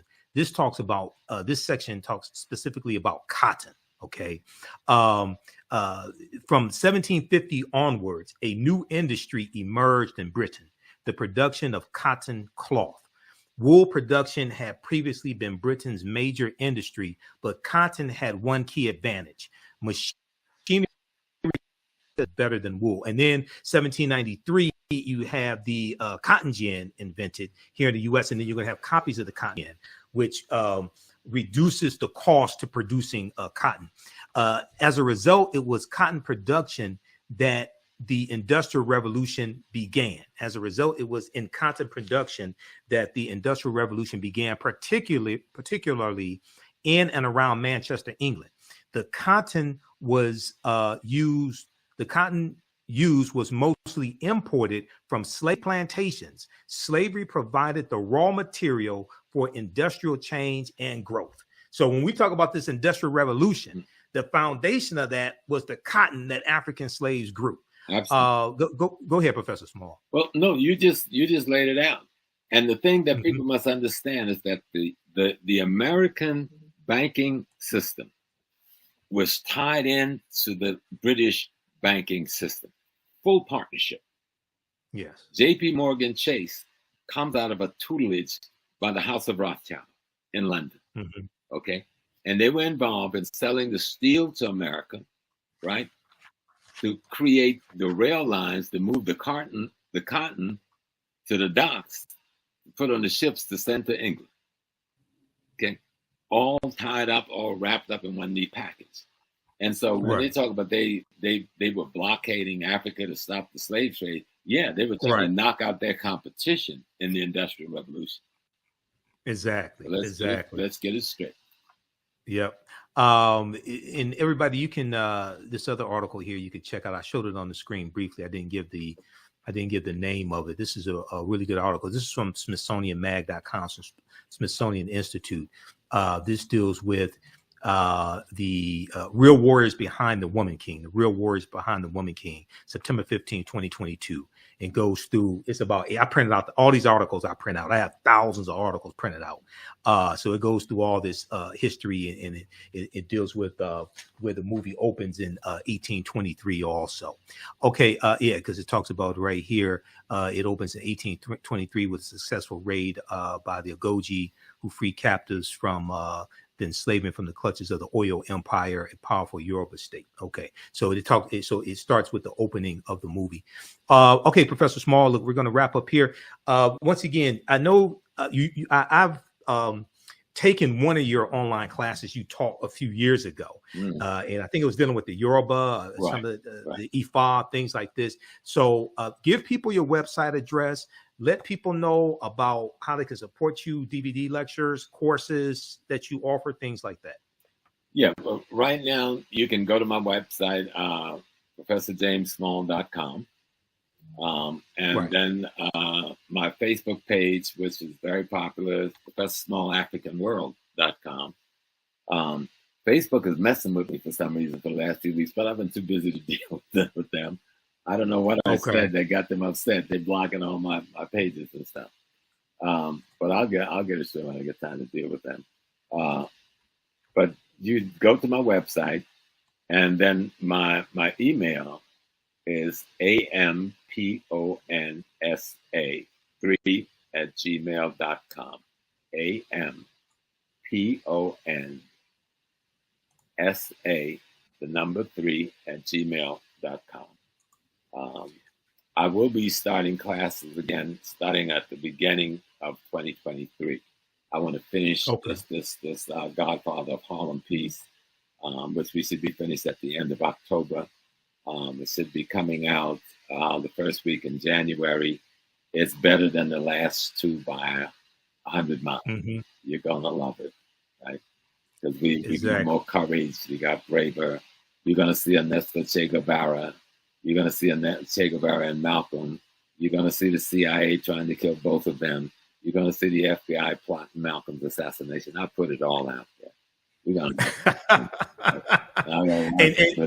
to. And you, as the historical consultant, you go through and you review the script. You let them know, okay, it didn't happen this way. This is not realistic. Things like that. That's your job on the show. Because at the end of each show, when you watch the credits, your name is in the credits. Go ahead. Right. So I work with some brothers, Chris Brancato, who is the showrunner and the chief writer. I mean, beautiful guy, and Michael and Paul, who's a brother out in California. We consult on concepts, ideas, and principles. Like, how does this concept look? Like right now, here's what we're doing. We're trying to figure out how do we do the assassination without replicating Spike Lee or replicating other movies about the assassination. I can't tell you what we're going to do, but it's going to be very unique, and we're not going to see. And my thing was, I don't want to see him getting shot.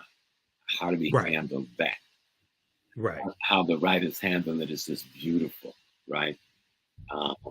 But still tell the story as accurately as you can, right? Exactly. You keep the dignity of Sister Betty and the children and the family, you know. Showing Malcolm as a diplomat. We've got him in Mecca, all right? We've got him in Ghana giving a speech, and we got him in Cairo speaking to. All that's going to be up in there. We got a meeting with Che Guevara. You know, we've got a meeting with Kwame Nkrumah. So you're going to see stuff that no one else has shown. Okay, and then we got a relationship between him and Bumpy Johnson, his friend, trying to keep him alive and trying to protect him.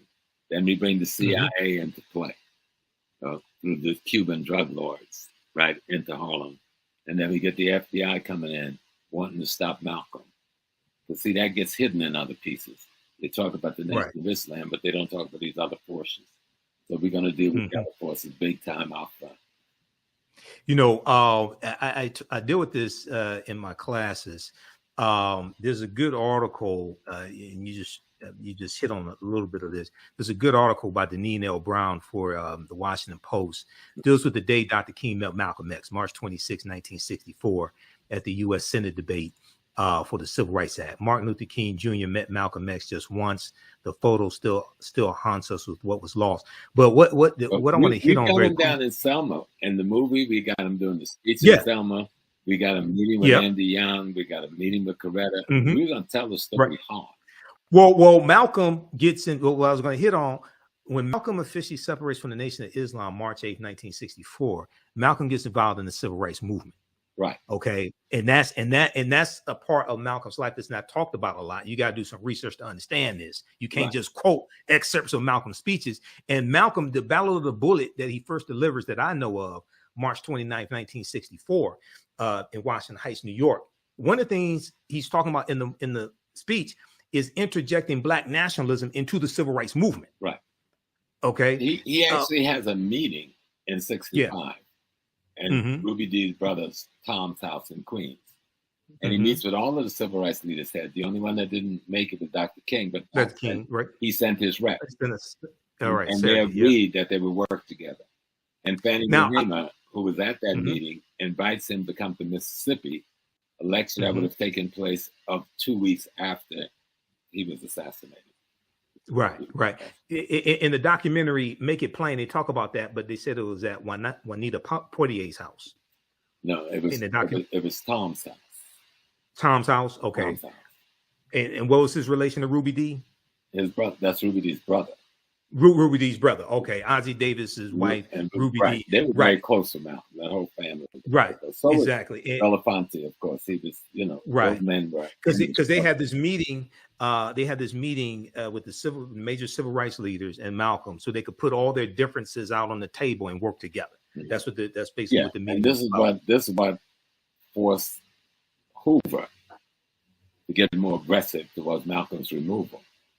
Hoover, if you think he had an issue with Dr. King being a Messiah, now Malcolm and Dr. King talking about uniting, this guy's obviously gone crazy in D.C. at this time. Right. And that's when he gave that order, do something about him. Well, you can't buy him. He won't take your money. You can't frighten him. What does do something about Malcolm X mean? Right. This is what I was getting at. When they met, They only met for a couple of minutes. When they met, Malcolm told Dr. King, "I'm throwing myself into the heart of the civil rights struggle." This is what Malcolm was doing. And one of the things that Malcolm talked about in the Battle of the Bullet is registering African Americans in Harlem to vote as independents. And he's going through talking about the importance of understanding politics and getting involved politically. And then June 28th, 1964, when he delivers his speech announcing the formation of the Organization of Afro-American Unity, the speech that people call By Any Means Necessary, he lays out this 5-point platform, and he talks about voter registration in there. He talks about economics, of course, and education, but he talks about political engagement and voter registration as well, and understanding how to leverage. That was not new with Malcolm, because when he was still in the nation, he was trying to work with the Freedom Now Party, but the messenger stopped it. So he always been trying to have that kind of engagement, but the nation wanted to remain a religious organization and not a political organization. That was part of the conflict that got him separated from the nation. Exactly. And, July 31st, 1963, Malcolm sends a letter. He's in the Nation of Islam. He sends a letter to the leading civil rights organizers, including Dr. King, and he's requesting a meeting with them that's going to take place in Harlem, New York. I think it was August of 67, right around that time, August of 63. And Malcolm was calling for a unification of the civil rights leaders and their followers. He said that we have to find a common solution to a common problem posed by a common enemy. This is what Malcolm was doing while he's in the nation. He's calling for unification of the civil rights leaders and their followers. He's saying that we should be able to submerge our minor differences, the Negro leaders submerge our minor differences to find a common solution to a common problem posed by a common enemy. And this is what we need to do today, brother. Yeah. And so when you read that, I wish you'd send me that article. I'd like to take it to the I'll send it to you. I've got thousands of articles, Professor Small. Seriously, I'll send it to you. Right around those issues right now. And see, when you see that, then you understand why the split with the nation. You see the hand of COINTELPRO. Right. Okay. Right. COINTELPRO is well at work in the nation at this time. And the one thing they want to do is destroy the partnership between Elijah Muhammad and Malcolm X. And they were able to effectively do that in November 63. And once they got him out, they went to work to make sure they could never get back together. And then as Malcolm slides, as he does, to move in partner with Dr. King, they killed him. Yep. Exactly.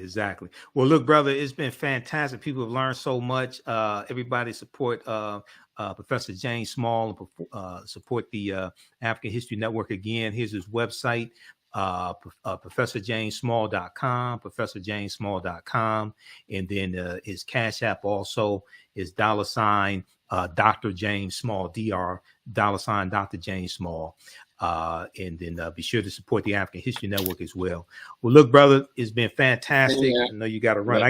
Let's go ahead. Come back and call out the Woman King. That's why we came together, and people should go and watch it. It's an extraordinary document. It's a good movie if you just want to be entertained with some really fantastic acting. But if you want to have your African melanin stimulated, this will do it. I guarantee. Absolutely. You'll come away blown away by this movie. You'll come away wanting to learn more about African history and who you are. That's what happened with Malik. That's so powerful. I'm going to do my DNA sometime soon. I'm going to use African ancestry. Yeah, I did African ancestry. I did my mitochondria, which is my grandma, and that's 100% Sierra Leone. But I knew my great grandma who came from West Africa, and I knew my great grandpa, my great grandpa who came from East Africa on my grandma's side. She was the root woman, the Yoruba priestess, the Dada, and the plantation I grew up on. So it's just so much of it is like, wow. I mean, like I said, I don't cry in movies, these people had me crying. I mean, the tears got warm. Right. Me too. I shed some tears at the end too. It was like I almost lost my breath a couple of times. And studying the way they did the essays and solve, the conflict resolutions they brought about with the situations that was clear, the problems, how they solved the problems. Let me explain to people what I'm saying. When you're making a movie, you create problems, you create contradictions. And the movie is about how do you bring resolution to the contradictions, right? They just do a fantastic job of it. You know? Exactly. And Miss Davis is just, when you see her, she is the woman king. When you see her, she is the warrior general leader. No doubt about it. Naniska. Yep. And Naniska was a real Agojie, but she wasn't a general. So I listened to the interview. I've listened to a number of interviews that Gina Prince-Bythewood, the director, has done, as well as Viola Davis. And Gina Prince-Bythewood said that the character of Naniska was an amalgamation. Well, it's a combination of different Agojie. Heroine and heroes, when you dealing with fictionalized history, it is an amalgamation of multiple characters. Right. And that's how you make it work. And they made it work because, like I said, this could have happened anywhere in Africa, and it did happen in multiple places in Africa. And so if you want something to, and people are upset and saying, oh, this is fiction, then go study the history and tell me the story. Study the real history.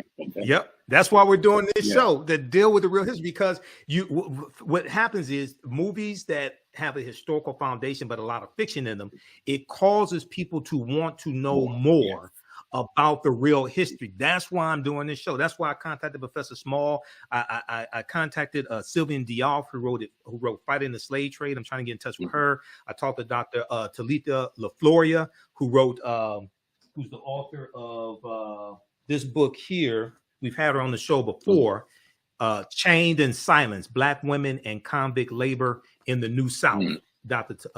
Talitha LaFloria. We've had her here on the African History Network show before. Yeah, and she had not seen the movie yet. She wants to see it, so I'm going to try to get her on. We're going to try to get some sister scholars on also as well. No, this okay, brother, look, go ahead. Good work to the whole crew. Yeah. And what they've done is raise the bar in terms of the kind of pieces that will now be presented to the Black community about our history. Right. And if they don't give her the Academy Award, I'm going to have to suit up and boot up and go out to Hollywood and handle it. She deserves it. Absolutely. And director Gina Prince-Bythewood, she credits the success of the film Black Panther for opening the door for this movie to be funded. This has a $50 million budget. She credits the film Black Panther because Black Panther did $1.3 billion worldwide. Number one movie for 5 weeks in a row. She credits the success of that movie for being able to open the door for them to be able to do this movie. Okay, so that's powerful. Well, look, brother, I know you got to run. Man. So thanks for taking your time out of your busy schedule, man. We'll talk soon, and we'll talk about your classes. Okay, also, Brother Michael. Thank you for inviting me. I always enjoy my time with you. Peace and blessings. Me too, brother. All right. Hotep. Peace. Peace, family. Okay, everybody. That was one of my teachers, Professor James Small, as well. Don't go away. We'll be here for a couple more minutes. I teach online history class. Two things. Teach online history classes, and my radio show will be on tonight, 9 p.m. Eastern Standard Time, the African History Network show. We just did 2 hours, 15 minutes here. I have to get ready to do a 2-hour radio show. My main radio show, Sundays, 9 p.m. to 11 p.m. Eastern Standard Time, the African History Network show on 9:10 a.m. the Superstation WFDF. Hotep, everybody. Hey, this is Michael Imhotep, founder of the African History Network, host of the African History Network show. I'm a talk show host, researcher, lecture writer, and historian. I hope you are enjoying this broadcast that you're watching right now. I wanted to take a couple of minutes and let you know about the online history courses that I teach. So if you like this broadcast that you're watching, you definitely want to register for the online history classes that I teach. We normally teach the classes on Tuesdays and Wednesdays. Our next class of Ancient Kemet, the Moors and the Ma'afa, Understanding the Transatlantic Slave Trade, is going to take place on Thursday, November 17th, 2022.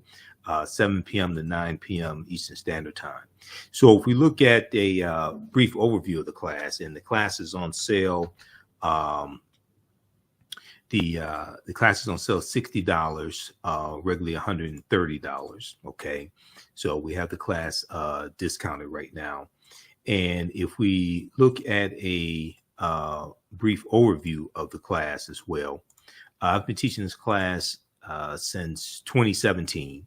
Okay, and I put together the curriculum for the class. I've been studying history 30 years, and we can't start the study of our history in slavery, even though understanding the transatlantic slave trade is very important. We can't start in slavery. We have to deal with thousands of years of history that lead up to the transatlantic slave trade taking place. We look at the 800-year occupation of Europe by the Africans known as the Moors as well, to understand what leads up to the transatlantic slave trade taking place. Okay, so a brief overview of the class. We can't start studying our history in slavery. Even when we study the transatlantic slave trade, which is important to study, we can't start in 1619 or in the 1440s when the Portuguese get involved in the transatlantic slave trade. We have to understand the history chronologically and deal with the 800-year occupation of Europe by the Africans known as the Moors, who enter into the Iberian Peninsula, today known as Spain and Portugal, who enter into the Iberian Peninsula, today known as Spain and Portugal, from North Africa in 711 AD. This course not only deals with the transatlantic slave trade, but it also deals with thousands of years of history that leads up to the transatlantic slave trade taking place.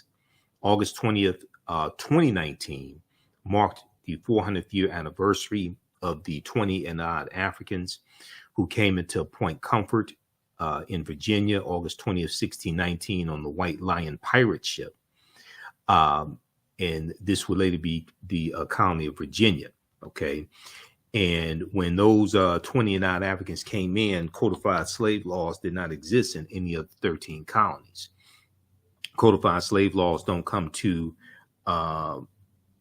Massachusetts till 1641. They don't come to the Virginia till about 1660 or 1661.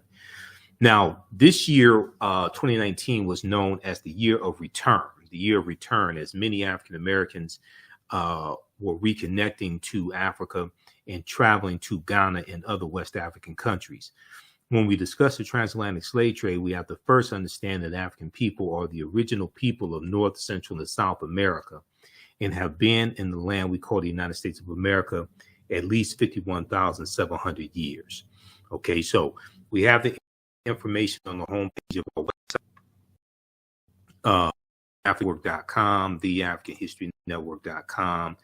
We also, so you can register there for it, for the class. And we have a bundle pack where you can register for both classes at a discount. So normally the classes are $130 each. They're on sale right now, $60. So we do the sessions live. All the sessions are archived. They're recorded. You can go back and watch them anytime. And we're going to do at least 10 weeks for these sessions. We may do 11 or 12 just to give us enough to get all the information in. So click right here for register here. You can use a debit card or credit card. We have the bundle pack information here as well. The bundle is on sale $100. It's regularly $130. Click right here to register here for the bundle. And then the second class that I teach on Tuesdays is From the Civil War to the Civil Rights Movement of Black Power, 1865 to 1968.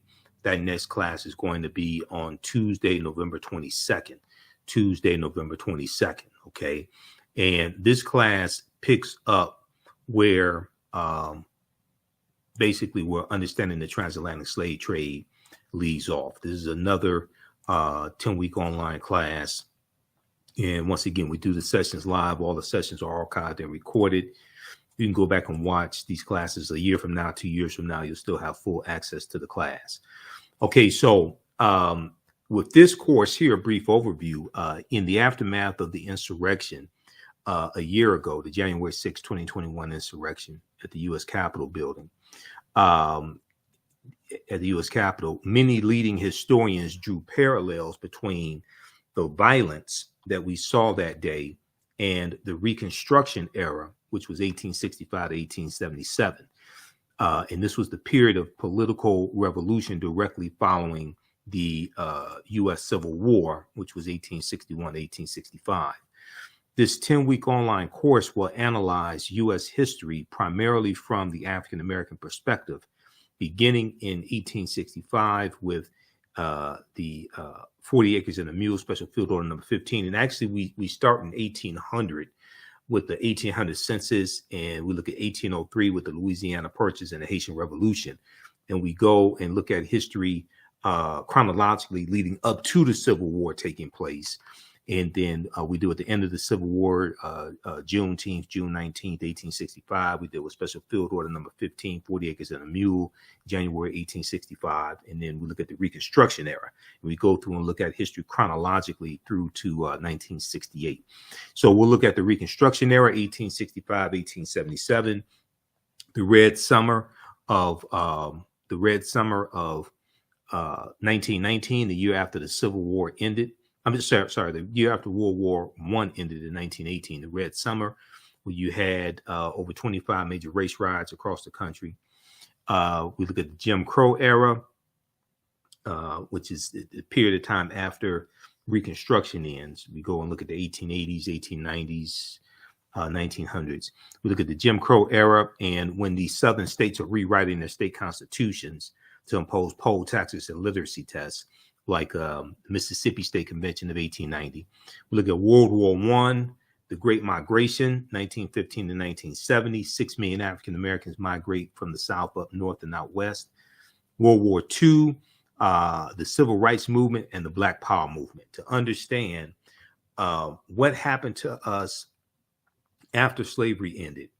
Okay, what were the laws and policies put in place to put us where we are today to understand where we need to go from here. Okay, so the second class is from the Civil War to the Civil Rights Movement and Black Power, 1865 to 1968. Okay, it's important to understand the chronology of history to get a better understanding of how we got to where we are now to understand where we need to go from here. Unfortunately, some of this history is repeating itself.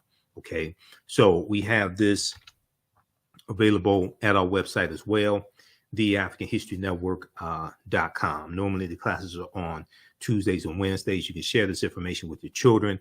I would say the information is PG-13. It's very visual. I do a PowerPoint presentation with book references, articles, video clips. Usually for the book references, I'll show you the excerpts on the screen.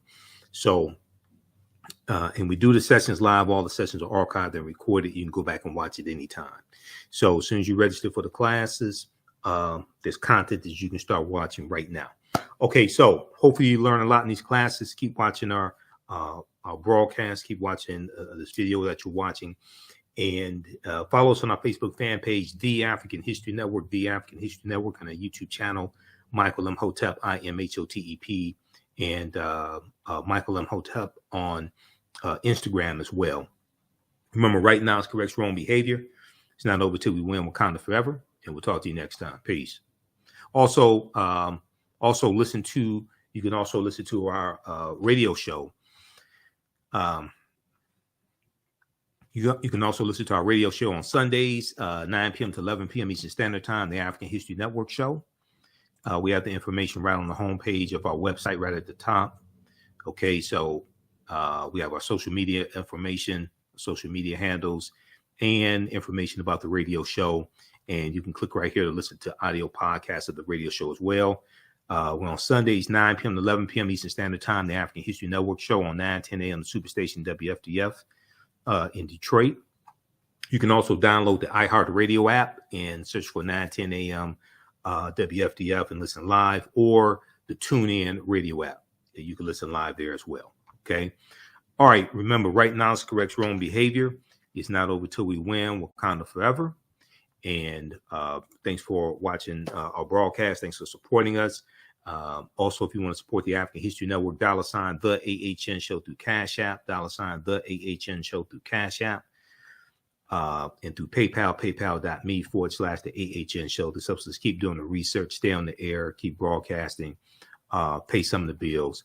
And we have our Cash App information and social media, our Cash App information and PayPal information right on the homepage of our website also. Okay, so check that out as well. All right, remember, right now is correct wrong behavior. It's not over till we win. Wakanda forever. And we'll talk to you next time. Peace. Hello, African History Network family. You've put it off for way too long. Now it's time to act for your family, your future, and the next generation. Get life insurance for that peace of mind and security for you and your loved ones. Build your financial foundations starting today.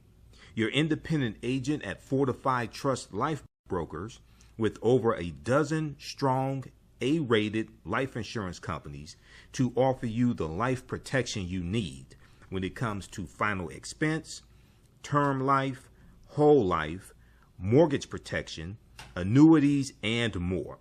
They're currently licensed in Alabama, Georgia, and South Carolina. Don't let a pre-existing health condition hinder you from getting life insurance. You can get the affordable coverage you need today. Life insurance is only the beginning. Email them at Fortified Trust Life for a free fact sheet explaining the 5 basic building blocks for a strong financial foundation. It's their gift to you to help you fortify your future. Email them at fortifytl828@yahoo.com or call them at 706-339-5096 and leave a message. Fortify your